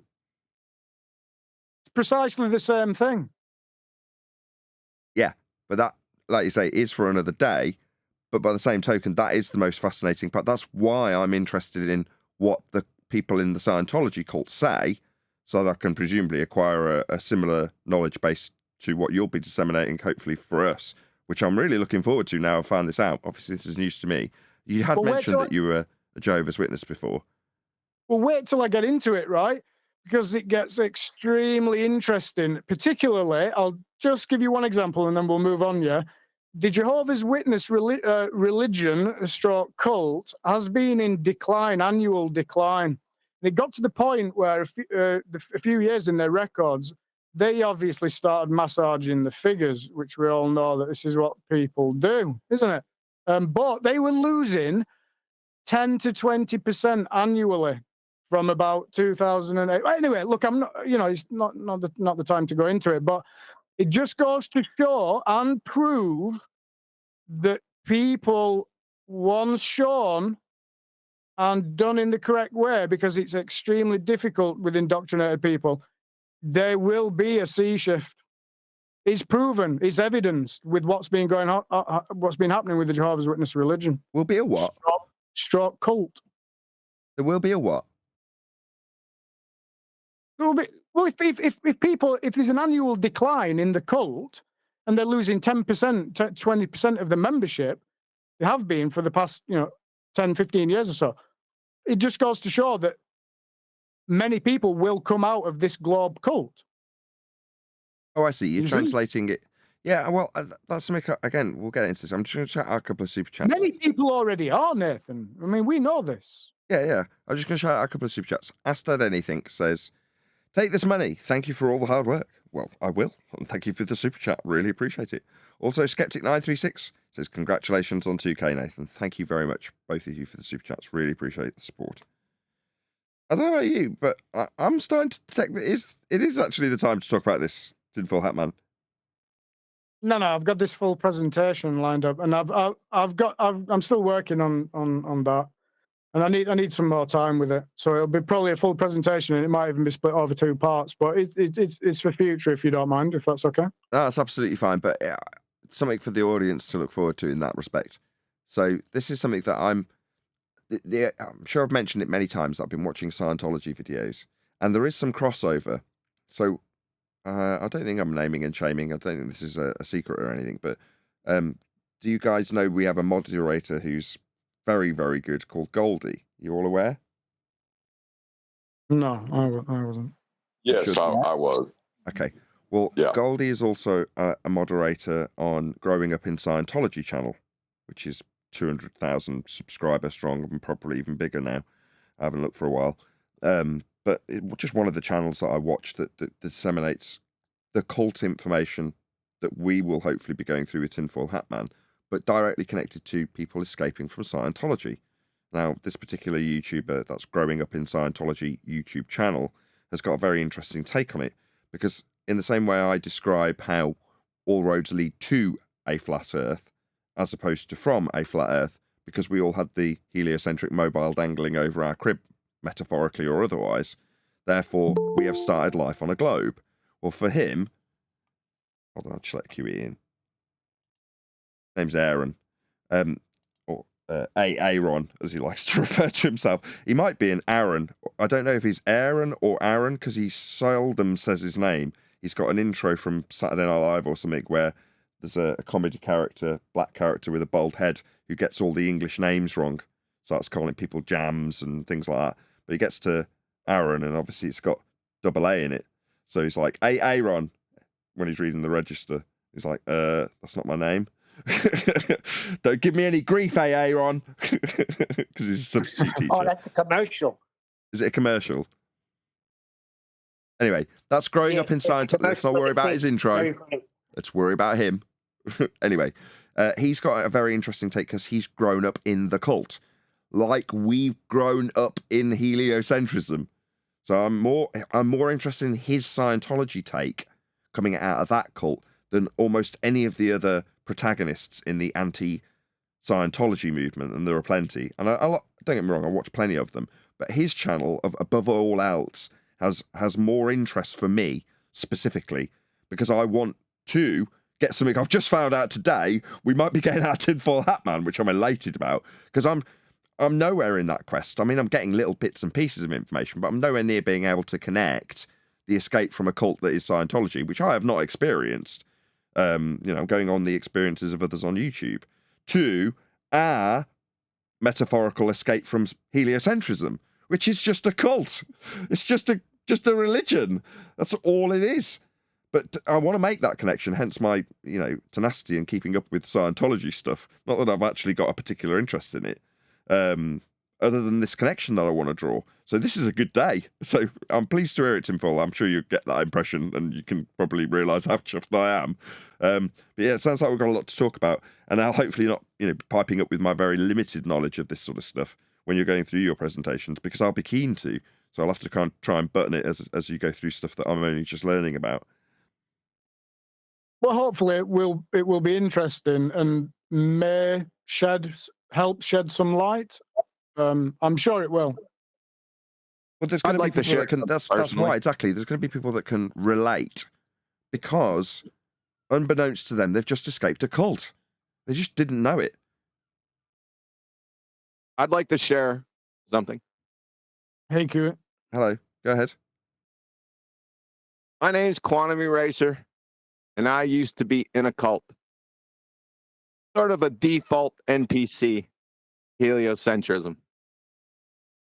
I just wanted to share that. My name's Nathan Oakley, and I too used to be in a cult. The cult was called heliocentrism. What is this? Alcoholics Anonymous or something? It's Heliocentrics Anonymous. It works if it works, so work it. Might as well be. Globe Cult Anonymous.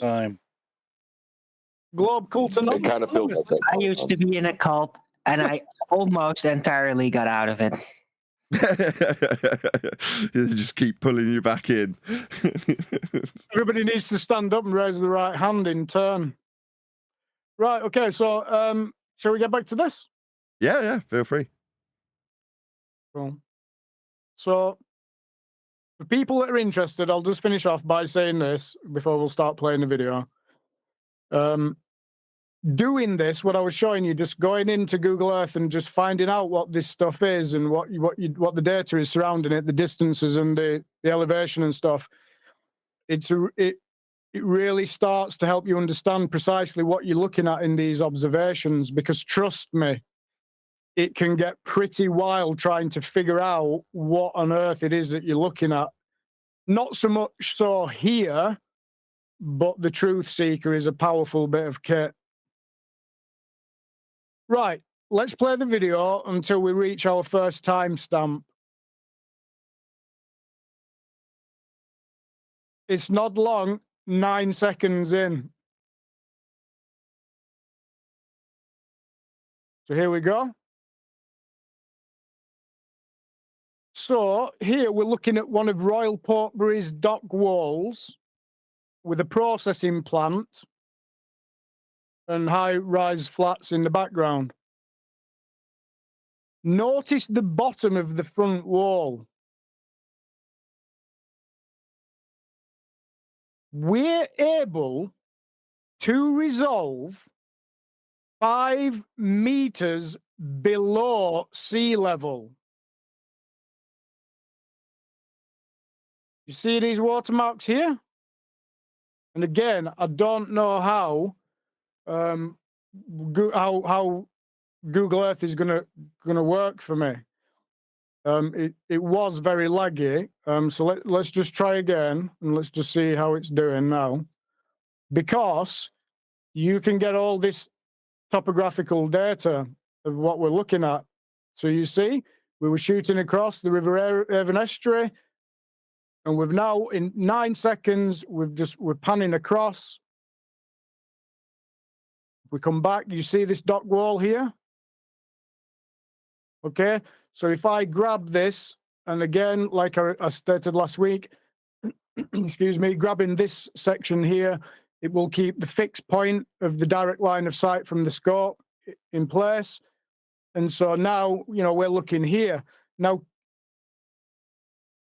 hopefully, if Google Earth will update, here it'll start showing you what the topographical data is for this area.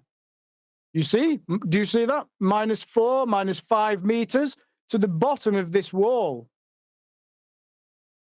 So actually, mean sea level, okay, if you can see,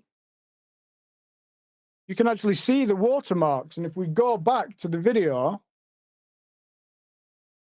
you see, this is -5 meters below. Where's the water? Well, no, is that where's the watermark? That watermark would be high tide, correct? So it wouldn't be mean sea level. Yes, indeed it would, John. Thank you for the correction. Where's the? I don't see. What is it? The black stuff at the well, you'll see it better when the video pans right a bit. I'm sure you'll see it a bit better there, right? Okay, but yeah, thanks for the correction, John. So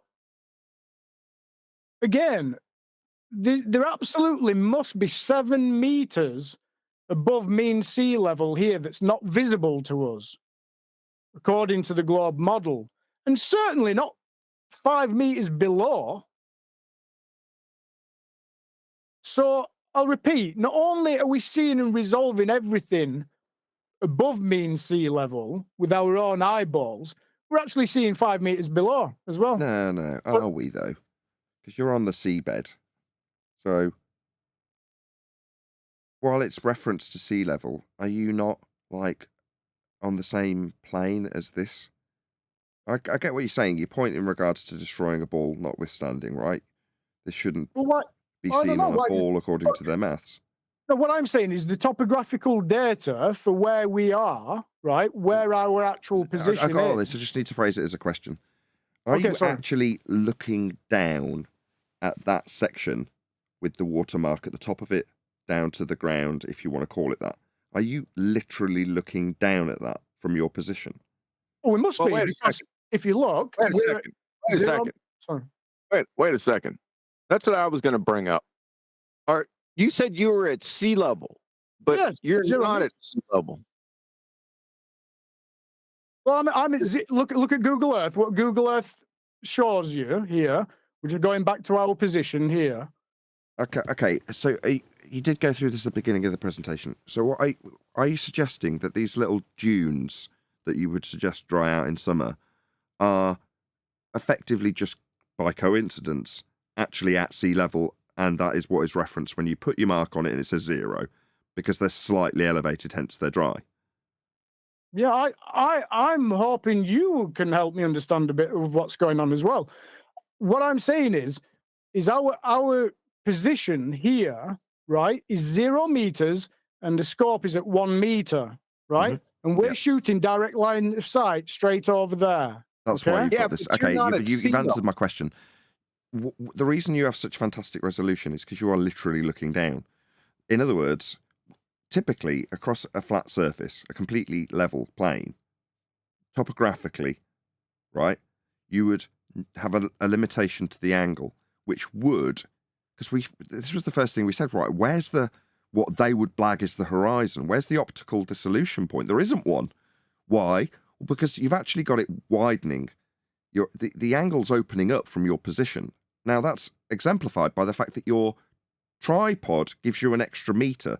Now, it might not seem like much, but with this sort of resolution, it makes all the difference because you've widened up your view to the point where you can resolve everything, but you are literally looking down at this.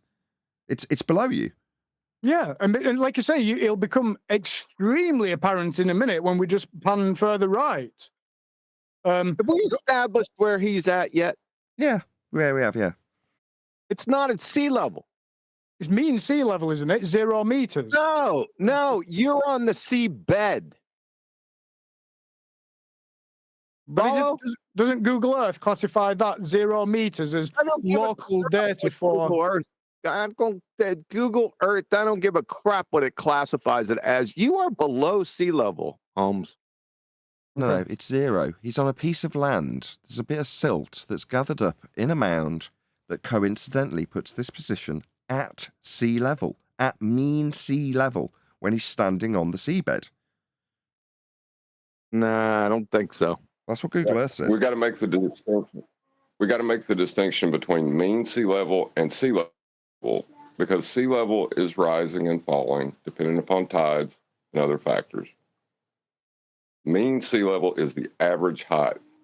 So you're speaking geometrically and topography. They're getting a little bit confused in this conversation. Yes, topographically, he is coincidentally at mean sea level. That's why it says 0. That was my understanding, yeah. Locally, for that area. Can't be at mean sea level on the seabed with your telescope. What is it called? The truth seeker or something? Yeah. At 1 meter, and you just call it mean sea level? I don't think so. You're below it. But whatever you want to call it, the reality is, and you're right to say that as well, Nathan, right? You're right to use the word coincidentally, because this was the first observation. You can be forgiven for thinking that like this was like some sort of massively planned out event. No.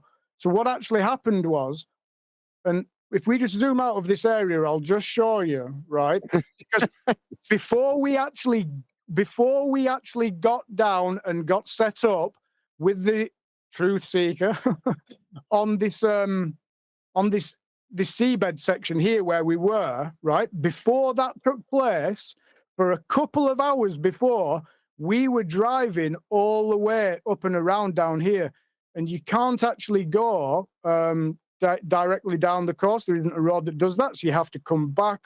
You have to like come back up here, and then there might be a little road that goes down, and then we were parking up and going and having a look, and then we were going up here where the holy shit, man. We were but the thing is, the round here is not the facts, dude. Sorry, nothing but the facts. You got. Is Brian in here? You need to take a lesson off Brian for conciseness. We don't need all that other background information. If I may be so bold. Yeah, no problem. I'm just telling you that it was very. That's the facts, man. This should be like a 5-minute presentation.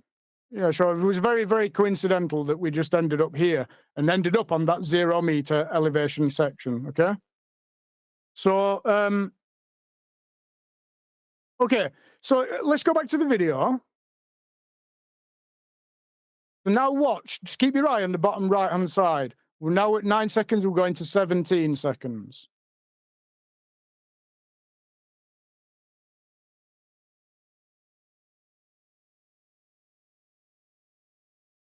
No, we're not. We're going a little bit further. That's we're going to 39. The cars moving in the background. We're going to 39. You can see the cars moving in the background. It's picked 17. What color's the truck? They're amazing. It's amazing you can see that far. Okay, so you see these things, 39 seconds, right? You see these? Okay. So, anyone know what those are? No, what are they? I asked my wife, and she didn't know. And when we first saw them on the iPhone, as I was panning the scope, we had no idea. But they're buffers for ships docking. You see the chains coming down? So the ships come, and they're actually made out of car and truck tires. And those are 5 meters below sea level.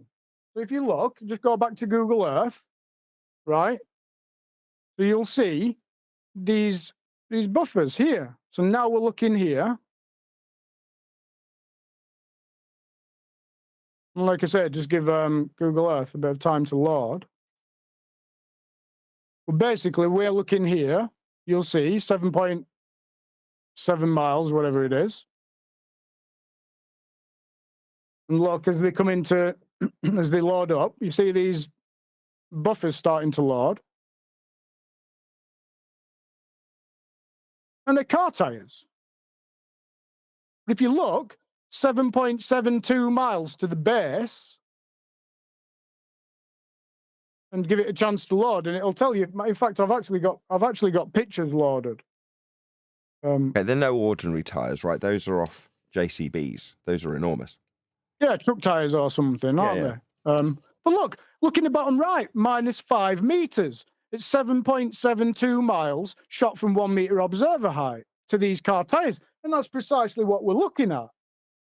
You see, and we're resolving them down to the bottom.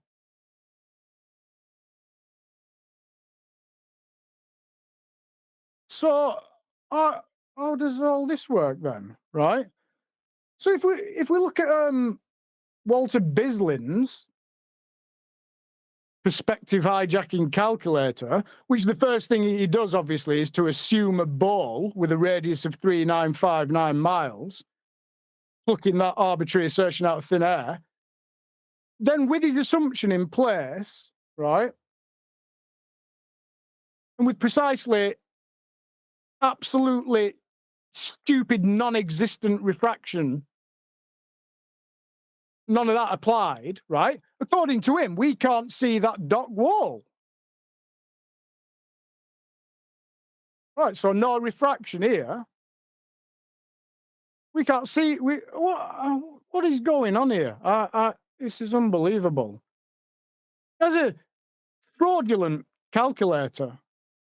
And the term refraction there is being used by Walter to mean something different than its actual correct definition. in Snell's law, or the law of refraction, which in actual reality is defined to mean, quote, referring to light or other waves passing through a boundary between two different isotropic media, such as water, glass, or air, end quote. Something that is clearly not happening here. So a quick internet search of Snell's law will confirm that for you. But then, look what happens, right? If we then go ahead and look at his, is it now? I think I got to load these back up now. So now we've got standard refraction here. So look, even with this stupid refraction applied, still most of it shouldn't be visible. It's only when so we still should. The whole thing is ridiculous. So then when you go balls out with his maximum refraction, so this is now full throttle with a slider here. Look, now it all just pops back into view. So the most important thing about this is that whatever happens here, he's basing all of this calculator fraudulently on just an assumed 3959 mile radius. That's my understanding of it. Is that everybody else's understanding of this? That's the basis of the maths, yeah. Well, that's a completely retarded calculator then. Yeah. It is. Can you click on the view part? Oh, sorry. Sorry? There's a view part of the calculator where it shows the side-on view of those calculations. Yeah, It's I've got right that next up to now the for the basics. audience, John, if you want to talk about what's in this side elevation or Muppet vision, as we call it. Yeah. I'm sorry, I was just going to, this one. Right. You talking about this, John? Yes. This is where all the calculations come from. You have surface level and eye level. And then you have this big, thick, black curved line. What's that have to do with the surface level? Been derived from the maths of the surface level. The thick black line only exists as a derivation of surface level. Yeah, Right, I'm the always differential between eye level. I'm always looking down at the horizon. Not to jump in on your point, John. Just keep that in mind. Are you saying that those rubber tires are 5 meters below sea level? Yes. Yes. And you're saying your position, according to Globetard Google, is sea level with your Truth Seeker 1 meter off the deck. Yes. Seabed. And that's what we can see. Is that position down there like dug out or something? Nope. It's mean sea level. He's not on sea level. He's 1 meter above mean sea level. If these are minus 5 meters, right? Okay. So look, if you go to Google Earth, let me show you, right? So you see here. Just one second. You look, just one second. You understand that this is like an estuary that empties completely, right, Huey? I'm trying to gather that information. Yes. Okay. Right. Look, you see. Do you see in the bottom right, Nathan? Right. 0 is where my mouse is there. So that actually is equivalent to where our feet are on the seabed. Yes? 0 meters here. 1 meter here. Now that is horizontal, direct line of sight from the Truth Seeker lens section to there. You see? Yeah. And that is 0 meters here. Would be the equivalent of the feet of the tripod. Yet we see everything below here. So not only are we not supposed to be seeing this distance, 7.72, 6.5 meters or whatever, this top wall, well, how come we're seeing all this lot down here? Crazy stuff. Yeah.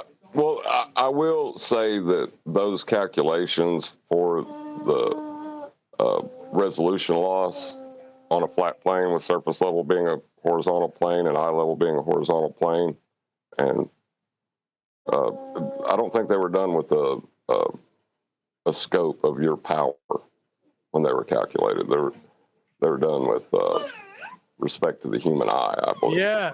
Right. Well, there's no, they don't go into minus figures, these calculators. They don't spit out any minus figures. You can't put any minus figures in. They've not factored this in, have they? To those calculators. The Earth's not a globe, Tard. No, we're saying it's observed flat in these images. Well, then it can't be a globe tard because you can't have flat on a globe tard. No, you can't. But this is flat. Then it can't be a globe tard. No, you can't. Exactly. Thank you. That would be the end of the game. Game over. Yeah. Neil. It is Neil, yeah. You can say your welcomes in the after show, because with that, I'm going to say, first and foremost, a huge, massive, enormous thank you to both Discord and G+ panels for making today's live show possible. If you are watching this on either Nathan Oakley 1980 or Nathan Oakley Premiering streams, stay tuned, as there will be an after show. Hey, check out this this comment from, who is it from? Now, Mr. Jones in the chat, right? He says, I, the Lord, define the oceans, sandy shorelines, an everlasting boundary that the waters cannot cross. The waves may toss and roar, but they can never they can never pass the boundary I set. Jeremiah 5:22. That's correct. That's astonishing. Let's get back to Neil. Neil, you don't leave without any contact. You don't do that shit because we were all worried. You can do whatever you like, Neil. No, you can't. You fargan bastards, don't do it again. Now, we're glad you're back.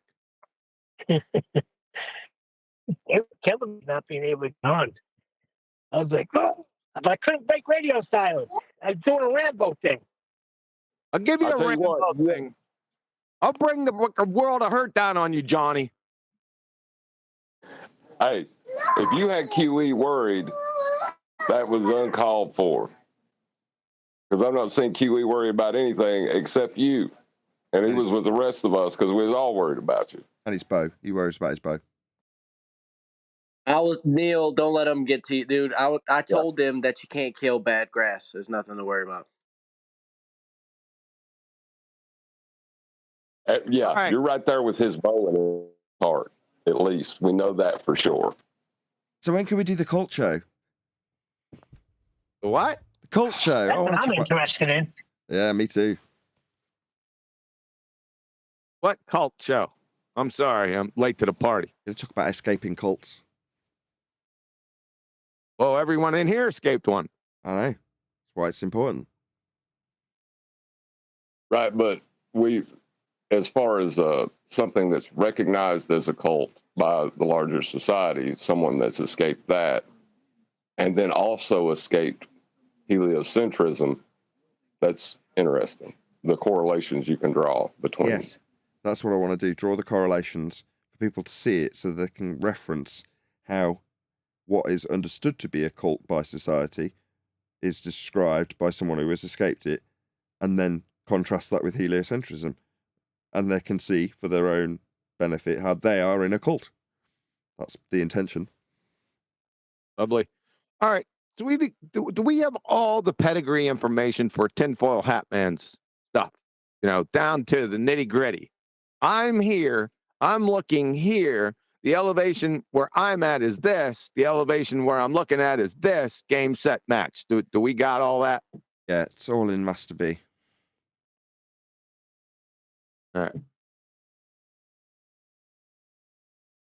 This is completely game over. Well, it's been game over since 2016. We're just piling on now. Yeah. But this now, because of the power and the resolution and the resolve that you can get now, because the tide's gone out because you're not looking at horizon. Well, you've got a perspective horizon when you stood there just looking with your own eyes. But then when you just power through with the scope, it's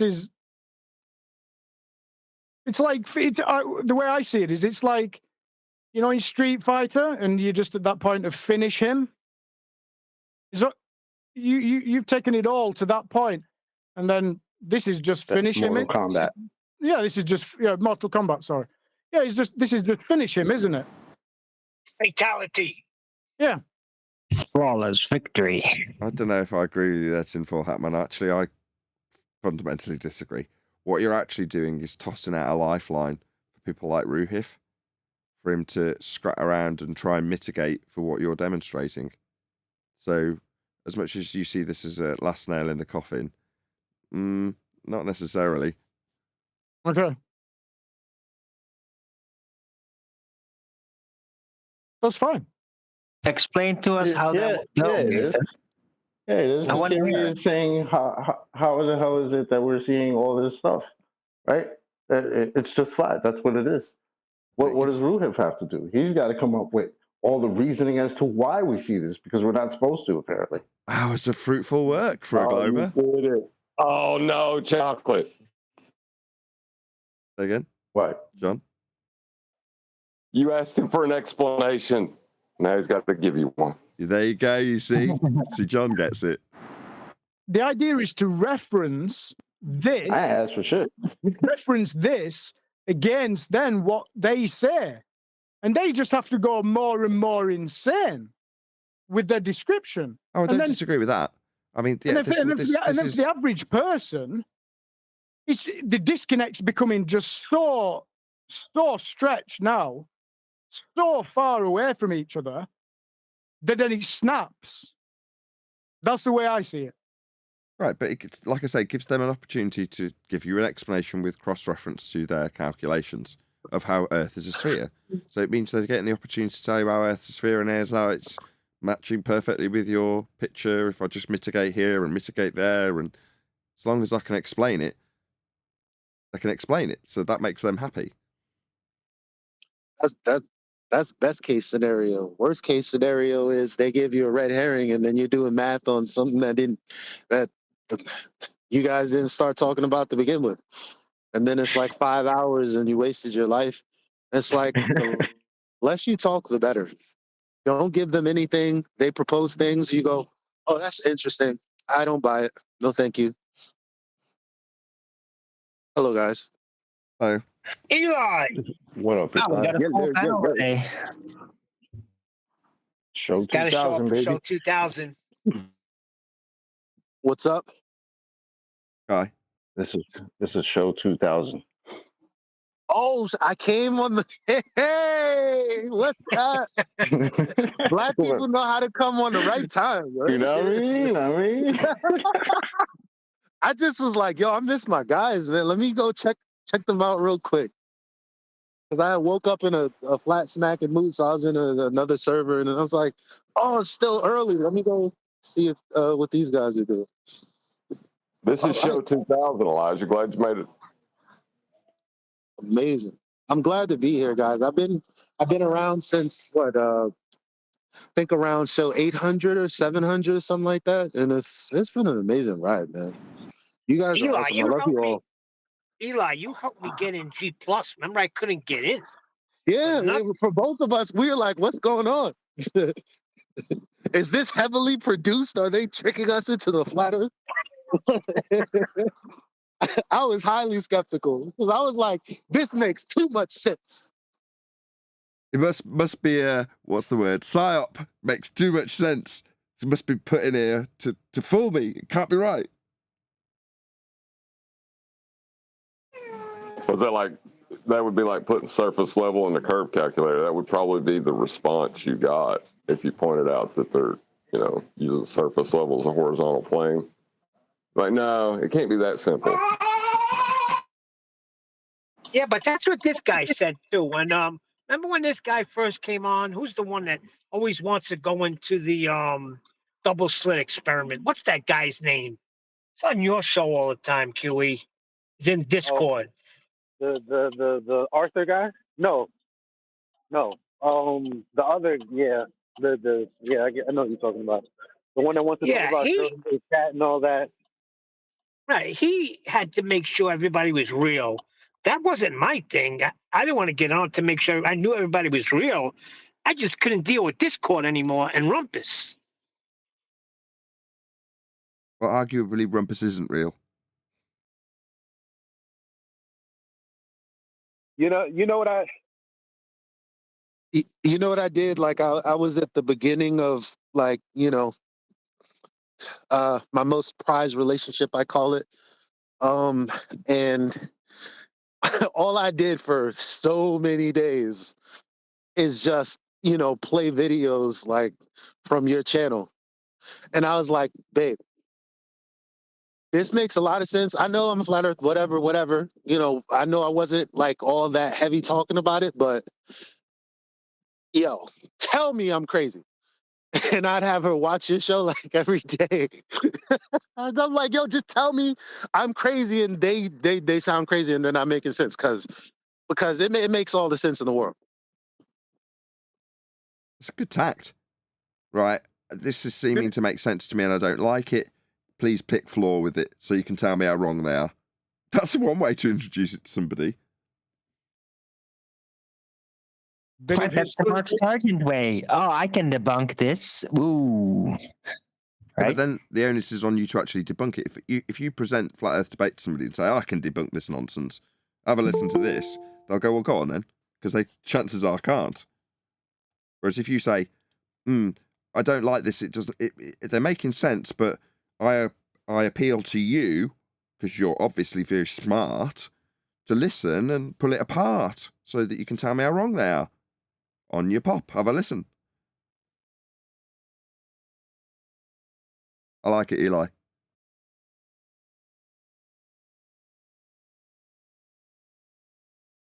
Bit of historical information for you. Go on. This is Portishead Lighthouse. It's actually, the area is called Battery Point. The locals refer to this as Battery Point Lighthouse. Used to be, historically, the site of an Elizabethan watchtower. Then it was a Civil War battery point. Then a Victorian coastal battery. And also a site of First and Second World War military coastal defences. Battery Point Lighthouse. And we're not supposed to see a lot of this according to the heliocentric model. It's all a lot of rubbish. And then we're gonna see. I'll just play the video, and you'll just see a lot of people walking around now, and a lot of birds flapping around. You'll see.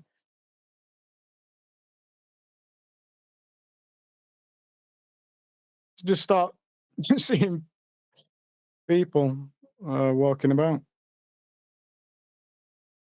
You start seeing a massive like bird frenzy. 6-7 miles in the distance. So you'll see, I'll zoom in, and then we'll start seeing people walking around.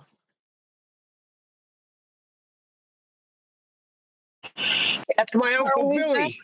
How far away is that again? 7 miles. All right. The detail is just astonishing. And if it wasn't warping, I'd think like, oh, you're like half a kilometer away or something. Right. Watch, you'll start seeing people ordering from burger vans and stuff. Well, I don't know what they're doing, but this is 169 times magnification. You see them? Yeah, you're definitely looking down. You just imagine these on the beach. Well, it's not a beach, but you know what I mean. Imagine them down here. Well, a second ago you had a bird land on like a little bit of lake, like a little bit of water that's left in there. Yeah. So even with a meter elevation, you've got enough looking down. So when you say it's 5 meters to the bottom of those tires, I believe you because of the clarity. It's like if it was perfectly flat between you and there, you would not get this resolution. The angle would be too limited even for this telescope, I fear. Yeah. I don't what's know happening, what the Rayleigh criteria is on that. I think that what's happening is that certain section of that panned section, that actually just the direct line of sight, the actual topographical data all the way, it's just going down, down, down, and because in the middle it goes like -20, and then it never comes back up and resolves fully back up to 0 meters. Do you know what I mean?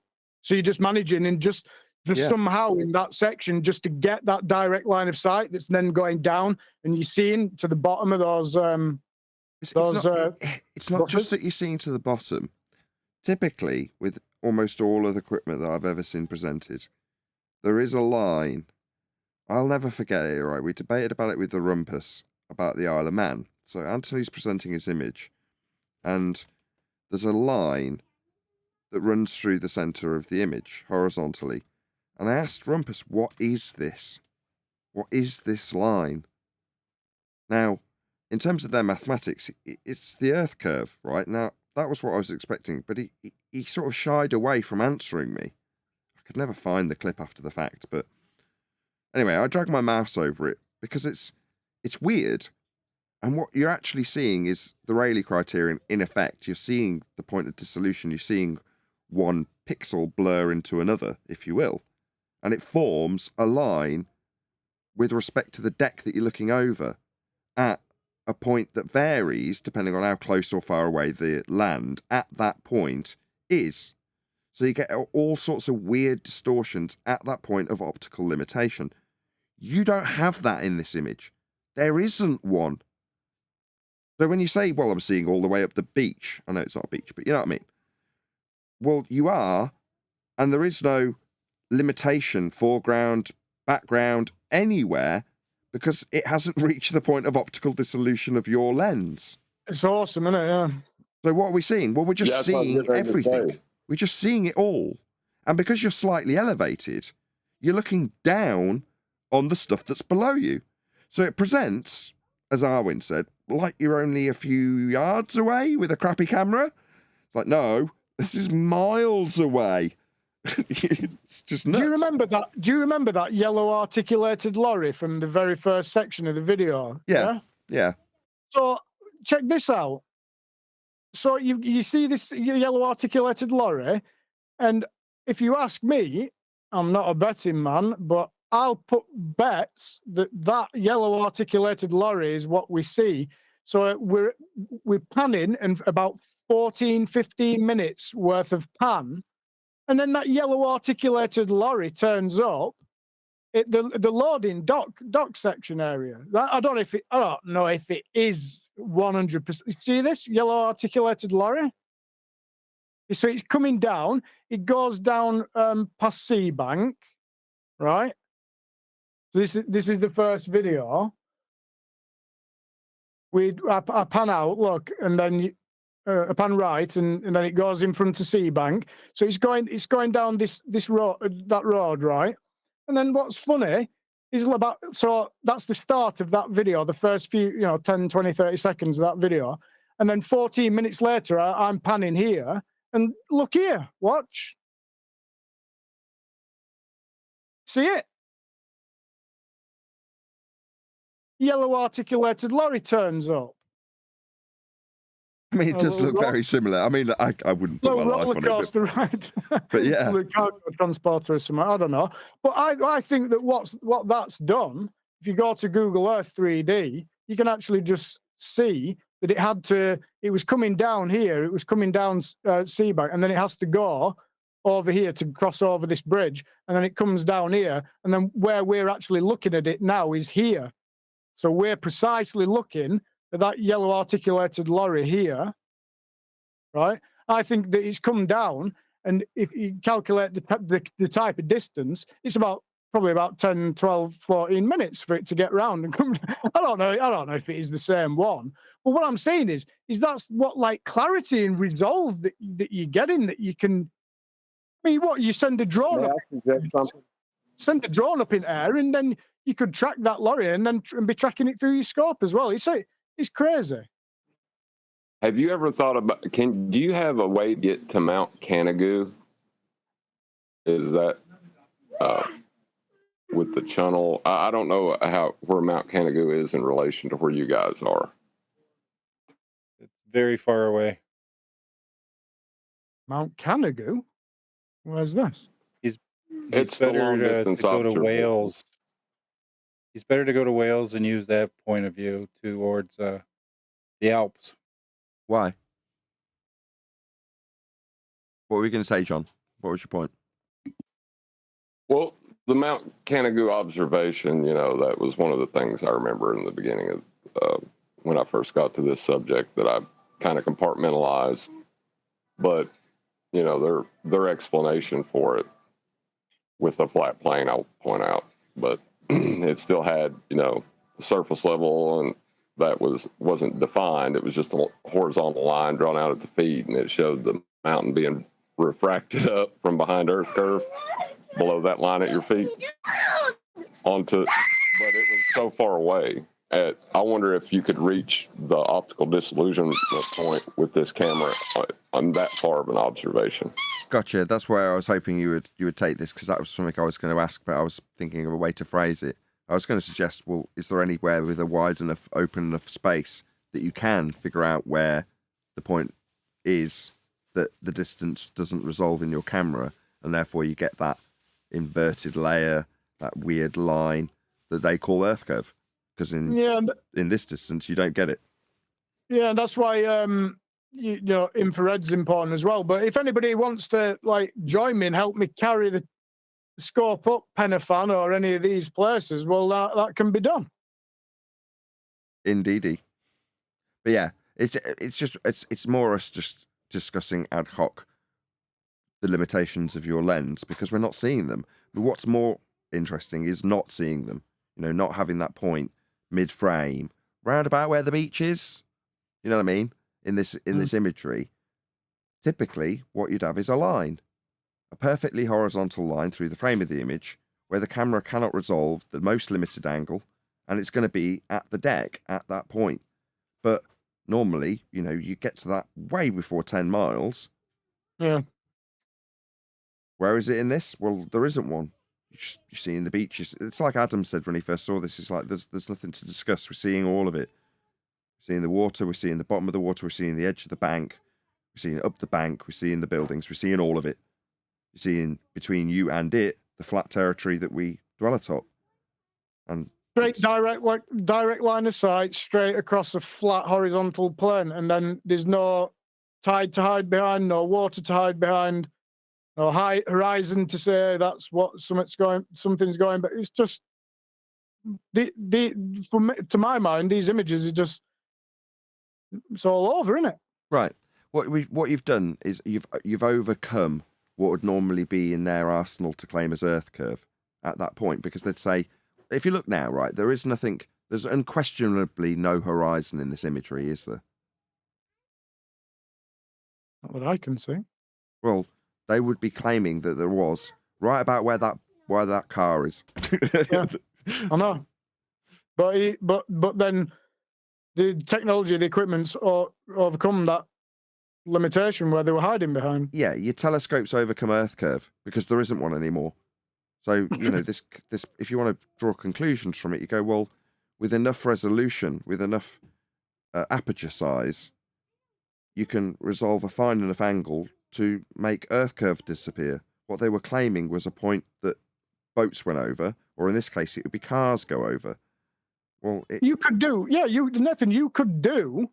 You know how they've put out this, 1,000 miles from Ireland to New York, all this. You could do it. Just get the big telescope, make sure it's infrared or thermal imaging, and you can do it.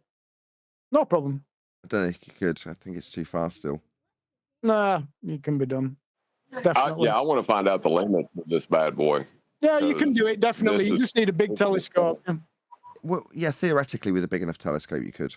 But it just costs a lot of money, Nathan. Have you got any spare pennies? It costs a lot, but it could technically be done easily. Definitely. But in practical terms, I'd be intrigued to see, like with the Isle of Man, what would be resolvable that was formerly claimed to be Earth curve, and in this, it's maybe getting a more lo-fi approach to it based on how good the quality what you produced is. It's like, right, let's replicate this with a limitation to the lens, which is really easy to achieve. Yeah, people have got to put they've got to build their life on the line in some ways. But what I'm saying is, if you contrast this with something that has a limitation to the lens, to the aperture, not even a P1000, just a compact camera, you can easily show, here's where they'd say Earth curve was. Here's what they were calling Earth curve. It is an optical limitation. And I've induced what they call Earth curve just using a compact camera. Look, all the buildings have gone. If you do the observations side by side with the third camera, then they can't deny it. Right. And say that you're just using trickery. It's right there. Exactly. This is how this is going to prove useful. Expose the trick. So it's a trick of optics. The maths is based on optics. We've been saying it for enough time.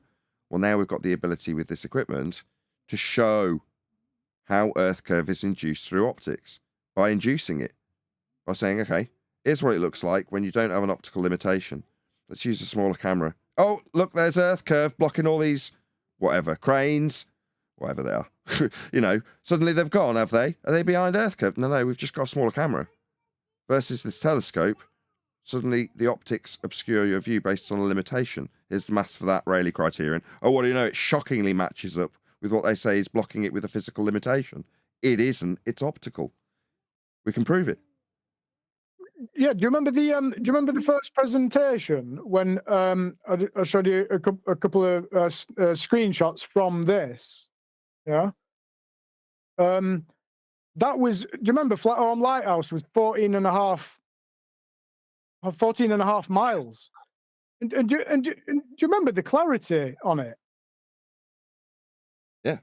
It's absolutely. Do you know what I mean? Well, yeah. Here we go.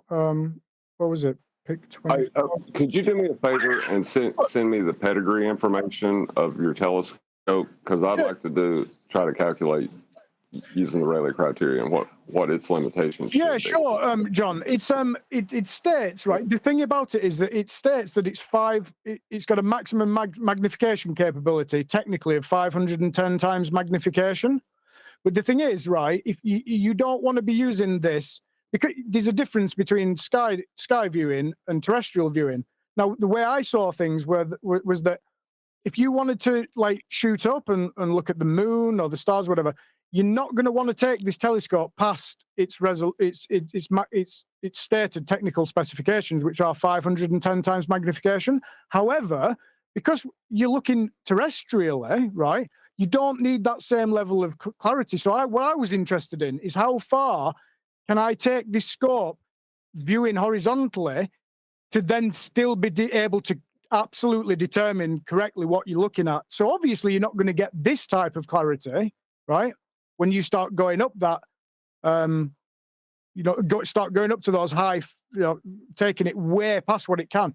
But it's very interesting to me to see what massive power you can get shooting horizontally when you can then still correctly determine what it is that you're looking at. So that's the way I approach this. Sure, I think what John's asking you, Tinfoil Hat Man, is for things like aperture size and things like that. So you can calculate. I'll send all the specs. Yeah, I'll send all the specs. Absolutely. We can back engineer what should be the limitation. Publishes that on their just one website. sec, whoever that is. Rayleigh. One sec.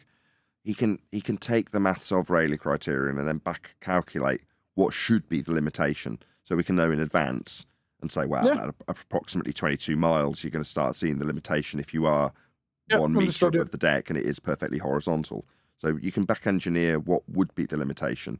We don't know till you find and breach that limit, but it's nice to know in advance if you can back calculate it. But you just need things like aperture more importantly than anything.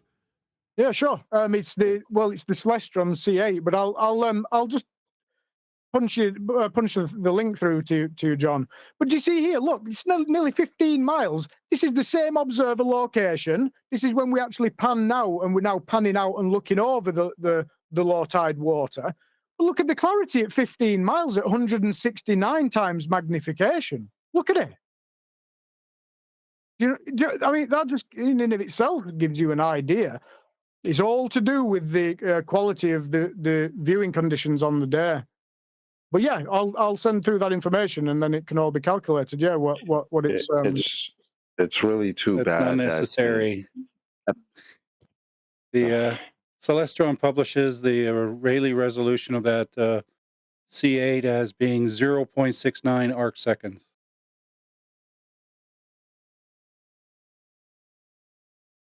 Really? I'm sorry. Do you want to speak some more on it, or? Yeah, like I said, it's a fairly good telescope at that kind of arc second, because average human vision is about 1 arc minute, which is 60 arc seconds. So it's really good compared to human vision. Like I said, the if it was down to me, if it had been practical enough, and I suppose it is practical for anybody who's got like a C 9.25 or the equivalent Mead or whatever, or a C11 or a C14, anybody in the flat Earth community that's got one of these things, right? Okay, yes, you're not going to be able to do some of the things that I've been doing, which has been a bit military style. But what you can do is pull up into car parks and stuff, and set it up there. And you can find car parks that are like 4 meters elevation or 3 meters elevation, stuff like that. And you can be shooting across with like C14s, if anyone's got one. It'd be a bit redundant, don't you think? Since we've already done it, what do we want to keep on doing it over and over again? I guess you could do that if you had the time.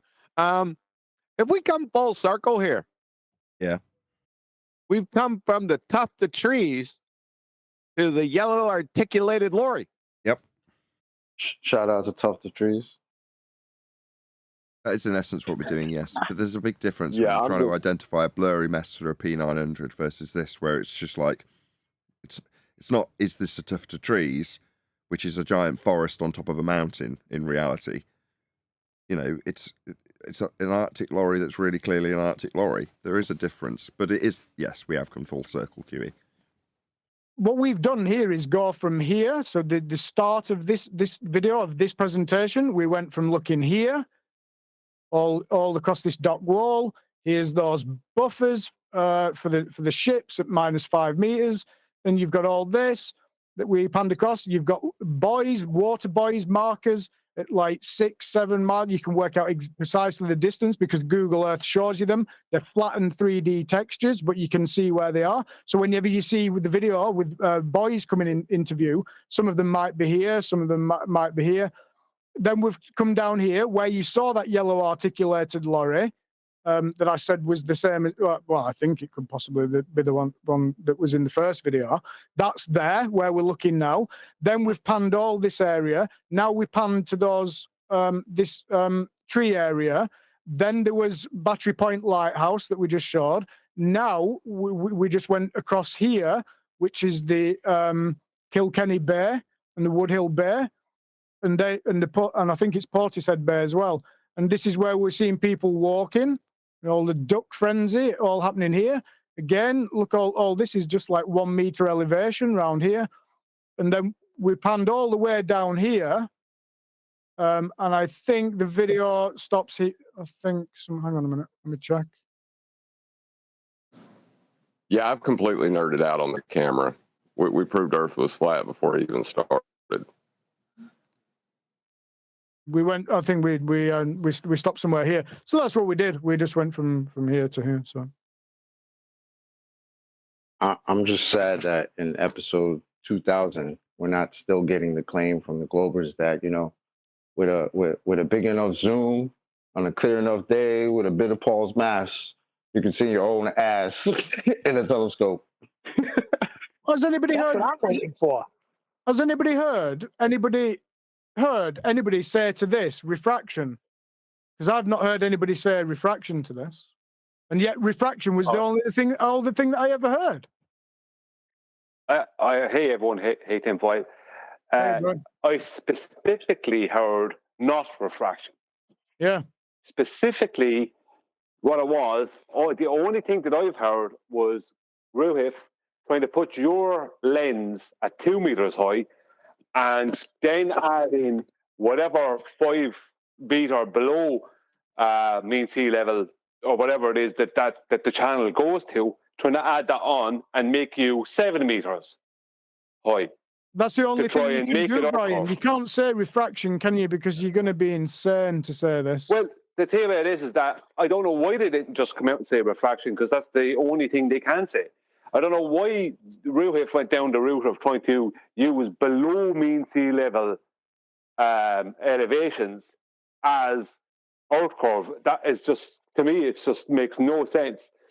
But they did. There was no mention, and I specifically said this, and I got no response. There's no mention of it not being physically there. Everything is physically there. Do you know what I mean? This is what's good about it. Yeah, all they can do is say, like you said, Brian, just raise me. You know, just magically raise me 7 meters. But that's where we were. That's what we're seeing. There you go. Well, if they can raise you, then afterwards they'll try and throw in over 6 hour. But at present, with the way it is, they're trying to raise you first and lower. They're trying to lower. Like I asked Raywiff one simple question: what is the elevation of the sand in front of the outlet? And he would not answer it. He would not answer it. The best I got out of him was 24 hours later is that he agrees with whatever Google says, right? Which was not an answer to the question, right? I had to go and screenshot it and send it to him, right? That it was 0 degrees. That means you are looking at 1 meter above that sand. Your scope is in a direct horizontal line, but 1 meter above that sand on the wall at the outlet, right? Yep. He would not address that. And why wouldn't he address that? Because he knew he had to claim that that was physically there. He couldn't claim it was over 6 hours until he raised you and then tried to lower the ground you're looking over. I mean, well, while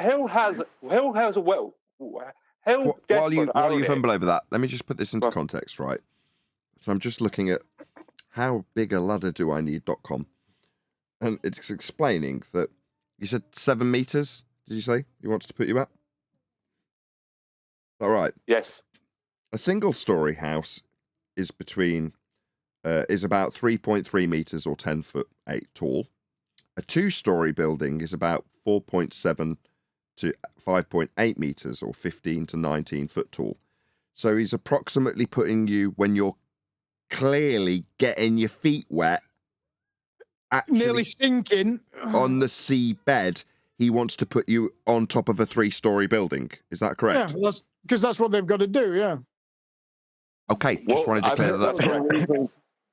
I think one of the reasons he didn't want to address Brian about that horizontal is because of the implications of his argument of height. He just wants to skip past that. Inconvenient, isn't it? According to this website, your average lighthouse is about 10 meters tall. So, somewhere between a 3-story building and a lighthouse is how you're saying you are. Well, if I'd have fallen off that ladder, I would nice have mitigation. honestly disappeared under the seabed. The impact would have taken me under. So, no, we can see that you're on the seabed. That much is clearly obvious. But I'm just saying that Ruhif, just for context for the audience, puts you between somewhere taller than a 3-story building, but not quite as tall as your average lighthouse. You're right, Nathan. It's always really important to bring things into what people can understand, isn't it? You know what I mean? Give them an actual reference for something that they can actually think in their own minds rather than just a figure. See, this is what they do with, like Arcturus, the star. It's 40 trillion miles away, 44 trillion miles away. But if you do the math on that and bring it all back down now into perspective, what it means is that Arcturus that you're looking at 40 trillion miles away, that they say, if you bring it all down into something that somebody can understand, means that you're looking at an ant 20 miles away with your own naked eye. You see what I mean? So you see how they come out with all these numbers, these trillions, these billions, these millions and trillions and billions and all this lot, right? Everybody just goes, right, yeah. You know what I mean? Nobody can reference it. It doesn't make any sense to anybody, does it? But as soon as you do what you've just done, Nathan, and start pulling that back into right. So that means that with your own naked eye, you can see an ant at 20 miles. You think that's possible? And then you'll get the reaction like, well, it's light, it's lit up. Oh, right, so a glowing ant, a glow bug, then, yeah, at 20 miles with your naked eye. The whole thing is stupid. The whole thing is You can't crazy. see that because it's gone. Yeah, but you could defeat that because inside their paradigm, that it's gone over the curve. So we understand what you're saying. We got it. The Earth's flat. We got it. Thank you very much. Appreciate that. Rufy's a retard. Well, my son said, why are we able to see stars that are supposedly so far away, but we can't see England from New York or whatever he said? Yeah, precisely. Yeah. Oh, brother, we're back to 2014 now. That's what I said. So if we set up a telescope and level it and aim it at a star, why can we see something you assume is billions of miles away at this angle with relation to a flat Earth? Yeah, he's claiming we could see. Why can we see straight up at great distances, but we can't see across those great distances? Well, obviously, because Earth. How did he establish distances to lights in the sky again? How did he do that? I don't know. That part I mumbled at the end of what I said. I know how they did it. They start with the pre-assumption that the sun is a star. And they start with that. And after that, they just expand out all their claims to do with the stars based off of that initial claim. Yeah, but we don't know the distance of the sun either. Hold on, you need parallel rays. You need parallel rays hitting the equatorial plane as well. So you need to get those parallel rays coming in parallel, and then assume that you're not on the equatorial plane other than that. You put yourself on a globe and ignore that you just, that the parallel needed a flat plane. Just ignore that part, and then you can start saying things like, well, if they were that far, they'd have to be enormous. No, they figured it out using the equivalence principle. E equal MC squared. You're not going to let Craig get away with that. Eh? I heard that yesterday.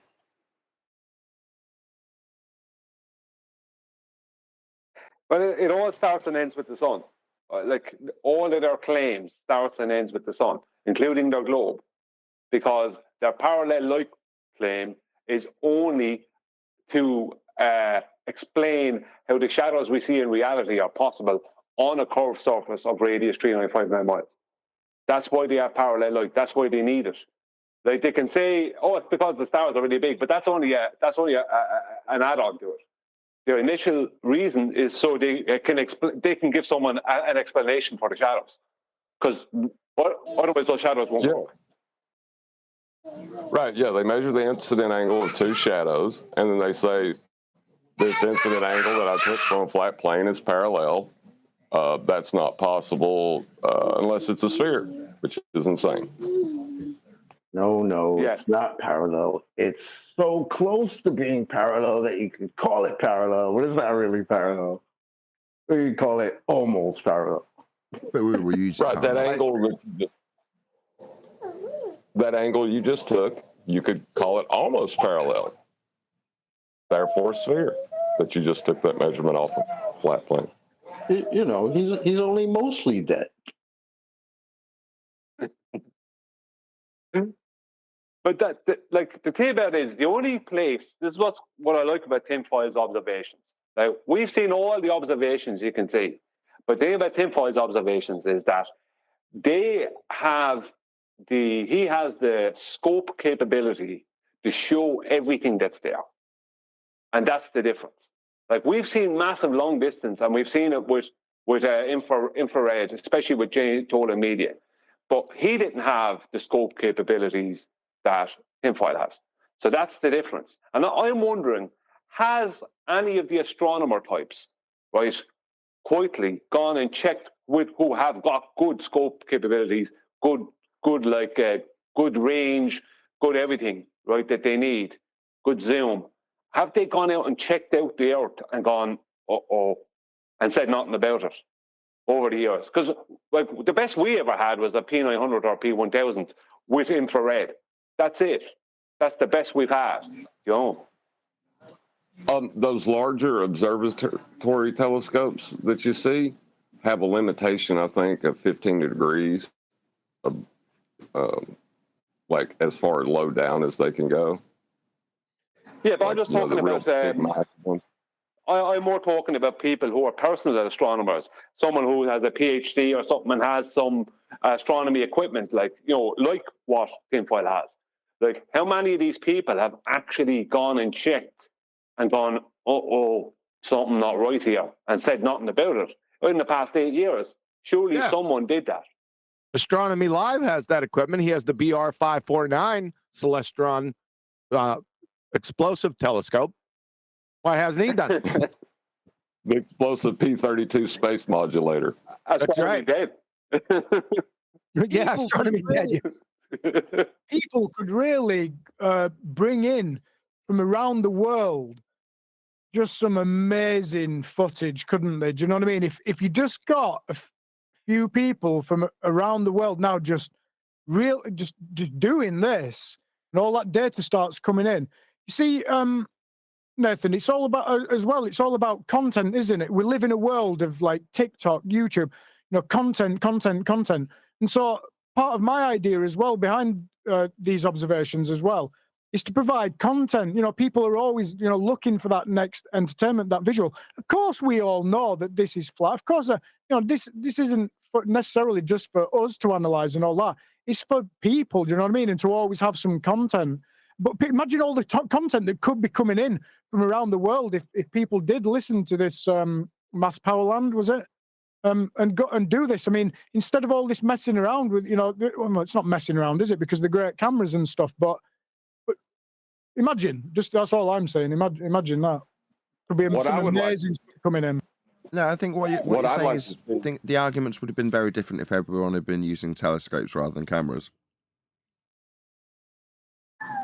Oh, yeah. But what I'd like to see is a black swan photo where you can get some distortion in the image, because it's going to be hard to get distortion with that thing. That's what I'm saying. Like, what is its limits? But I'd like to see a black swan photo with some distortion and something at a known distance, just to put the black swan to them then. Yeah, agreed, John. No, they wouldn't know what to do if they don't have the bendy cranes, They don't know what to focus on. Can't focus on that horizon that you say that we can't see or shouldn't be seeing. But there it is. But no, don't look at that. Look at the bendy cranes. Well, just a moment ago, Tinfoil, you said around the world twice.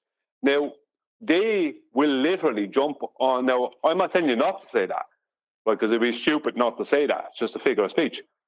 But that alone would be enough for one of them to make a video on about how you say around the world, because you know it's a globe, but you're just a lying flat earther.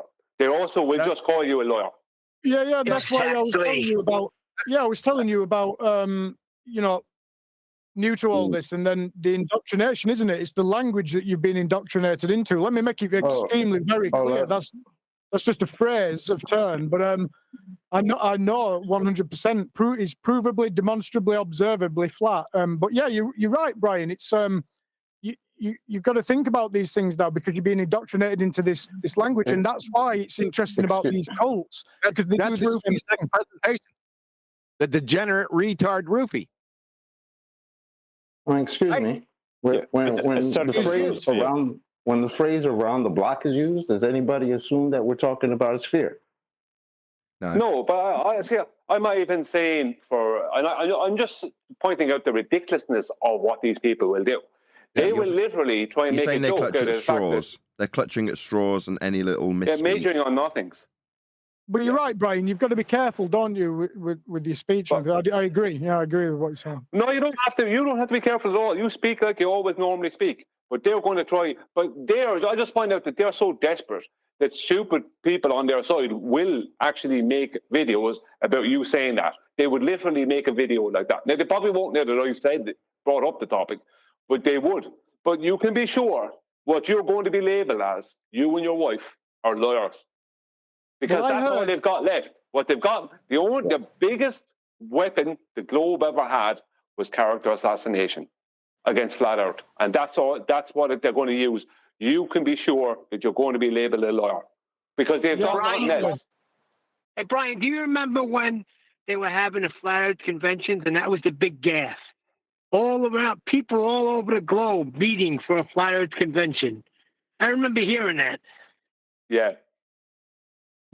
Well, they did it to Nathan when he was talking about the lighthouse in context, and he said, "Oh, that's the perfect globe proof."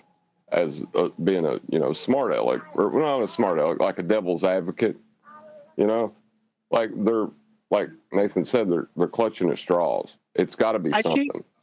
I seen that the other day in chat. Somebody was saying that. How Nathan's a liar.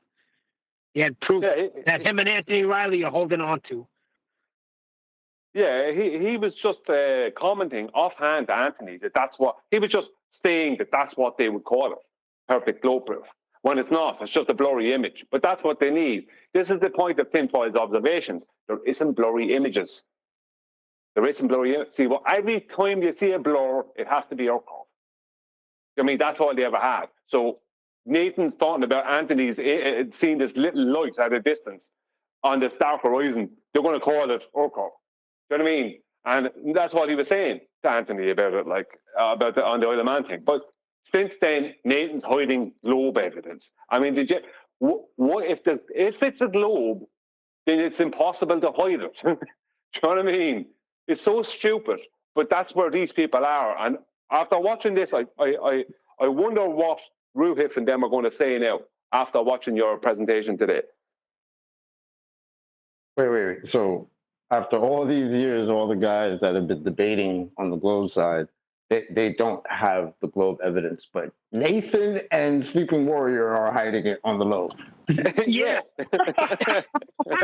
Yeah, they have globe evidence that they're hiding. It's hilarious. Brian, I heard that the image of the lighthouse in front of the here, I'll show you. This one, the North Avon map. I've heard that this. You can see this like slight raised sandbank section here. Yeah, that's our core. Yeah. Yeah. Well, I'll tell you what. That is like very disingenuous, extremely dishonest for anybody in all of this video to take this one and say there's your Earth. I mean, that's deliberate, and that's not my wife and I. My wife and I won't be putting up with that. So I'll just say no.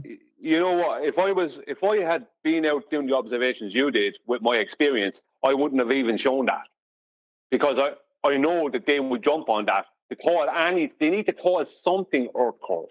It's either Earth curve it's either there is Earth curve or you're a liar. It's one or the other. So if they can find anything like that little bit of raised sand, same here. Yeah.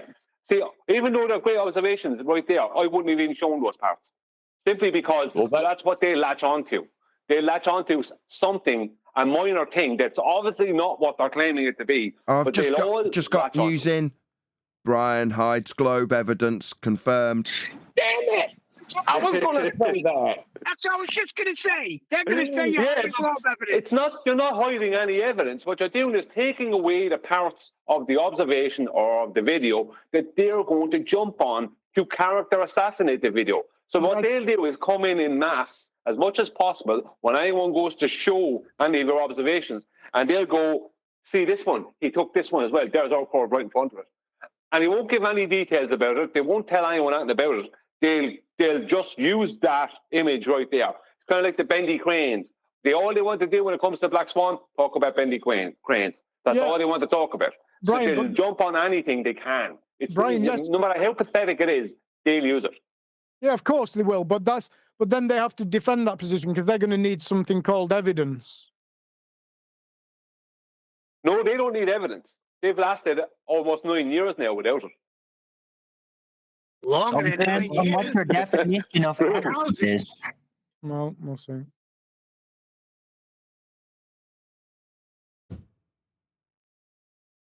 You have to hand it to them. They're tenacious. They're stupid, but they're tenacious. Yeah, that would be extremely disingenuous, very dishonest, and I won't be happy with that. So anybody doing this and it going out public, anybody publicly putting out what clearly all this shows, and then taking that one little slice, and being deliberately being dishonest with it. They'll Can take I two ask you a images. question real? Go on, Neil. Sorry. No, I don't want to change the subject, but is Rachel a baller now? Is that what I'm hearing? Yeah, but never mind. Never mind if she is. Leave her off. Right? This is. Let's talk about this. More like a troll, though, not really a worthy anti-flat earther. Rachie 0.000000000 IQ. You talking about that, That is Rachie? her full name. Yes, that is her full name. It's going to come to that. Well, just to finish off, what they're going to do, tinfoil, is they're going to take one of your observations there of those two little lighthouses, right, at those piers, and they're going to take the ones that suit best. They might take both of them and take one of your other images, could be from that video or from a different video, and go, see the way he has different observations, right? Which means, like they did with the Black Swan, they tried to show a second horizon that was in front of the oil rigs, while also claiming that the horizon is not a geometric location, making the whole argument pointless, right? What's the point in showing any other horizons if you're claiming it's not geometric? That's the whole point. You're shooting yourselves in the foot, saying it's not geometric, it's cutting your own head off, right? That's the end of that. But they didn't understand that, and those that they didn't want to deal with it, so they just showed a different image where there was another one with the horizon in front of one of the oil rigs, and that was supposed to be good enough. Do you know what I mean? So anything they can turn into potential. See, they don't have Earth curve; they have potential of Earth curve. So that would be the Earth curve just moving around all over the place. Which Yeah, one would sometimes be the it's in Earth front curve? of things, and sometimes it's all relative. It's wherever you need it to be, when you need it to be there, and when you don't need it to be there, oh, it's just you can't see it. You know. It's all refracted. relative. It's all relative. You mean relativity? You mean the equivalence principle, the E equal MC squared. You're going to be getting one about that until 2024, ain't you? I have to say something about that, right? He either didn't have a clue about what he was talking about, which is very likely, right? Because he just waffles out stuff with confidence, right? But it doesn't have to be correct, right? Or he just chanced his arm and threw out anything, and also maybe didn't know what he was talking about. But he did know one thing, that is that the audience wouldn't know any better. Right? So basically he was betting on he was smarter than the audience. So what does that say? Well, can I go to a maybe even more devious by nature point? Was he on a topic that he was getting ready to lose, and he threw that out there in hopes that the opponent would attack that instead of the point he was getting ready to lose? Like a red herring fallacy. Yeah, but it's like a wild dog red herring. You know, you got the wild dog coming at you, and you just throw the fish as far as you can and hope it goes after the fish. You know.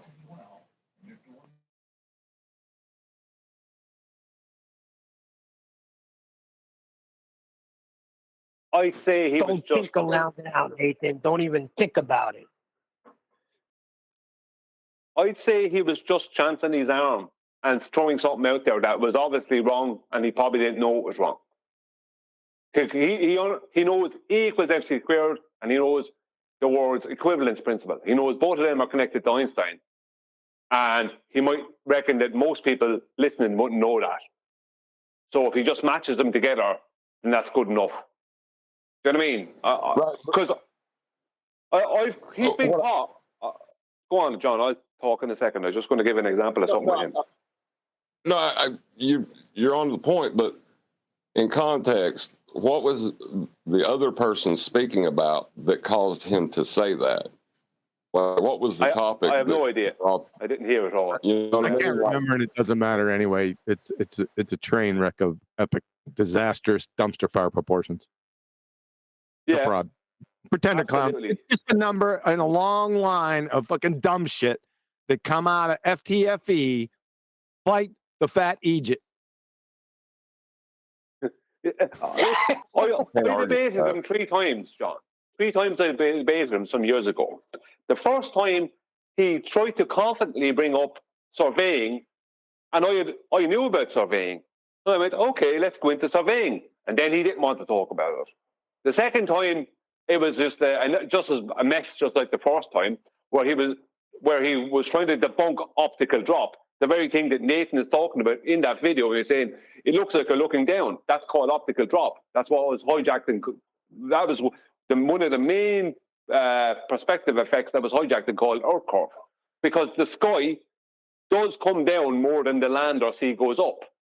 Right, in your perspective view, this thing about the land and sea going up to your center eye line and the sky coming down and meeting it at the center point. No, that's in art. That's not in reality. In reality, the sea and land won't won't appear to come up anywhere near as much as the sky will appear to come down. That's why clouds that were over your head a minute ago suddenly look like they're going at a big slope down to the horizon. But the horizon is not going up on a big slope up to the clouds. It's not like that. But so he had a big problem with that. So I had a third debate with the guy, right? On Jose's, right, a scheduled debate. And he flipped up a photograph and he said, there's my level camera. And he had this level on top of this camera. And it flicked away. Within a second, flicked it up, level camera, and flicked away. And luckily enough, Spot On, who's a surveyor, and Bev and them were watching, and they went back and they got a screenshot and sent it to me, right? And the guy was lying. He hadn't leveled his camera. It was complete and utter nonsense. The level was tilted down. But he was willing to lie and use fraud within a debate. I still have the photograph.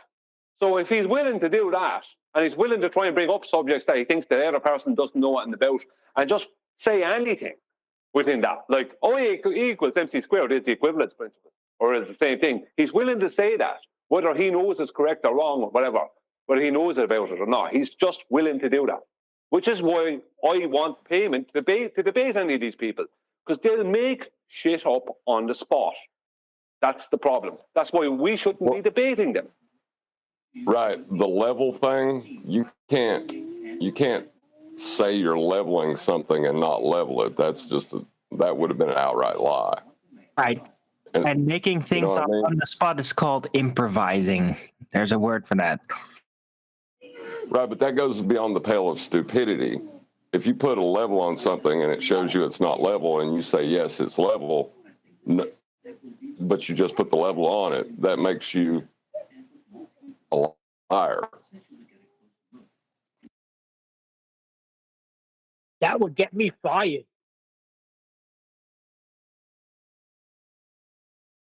Well, liar or improviser, it makes you unwilling and belligerent. Improvise with dumb shit. That's not improvisation. You need an English class. I'm sorry, improvising doesn't necessarily have to lead to something good. That's why it's improvising. I didn't say it had to lead to something good. I said it was dumbass. What do you say? Dumbasses can't attempt to improvise? Dumbass. That's not improvisation. That's retardation. No, that's the result of the attempt. Oh God. I believe it's called ignorance. That's just my opinion.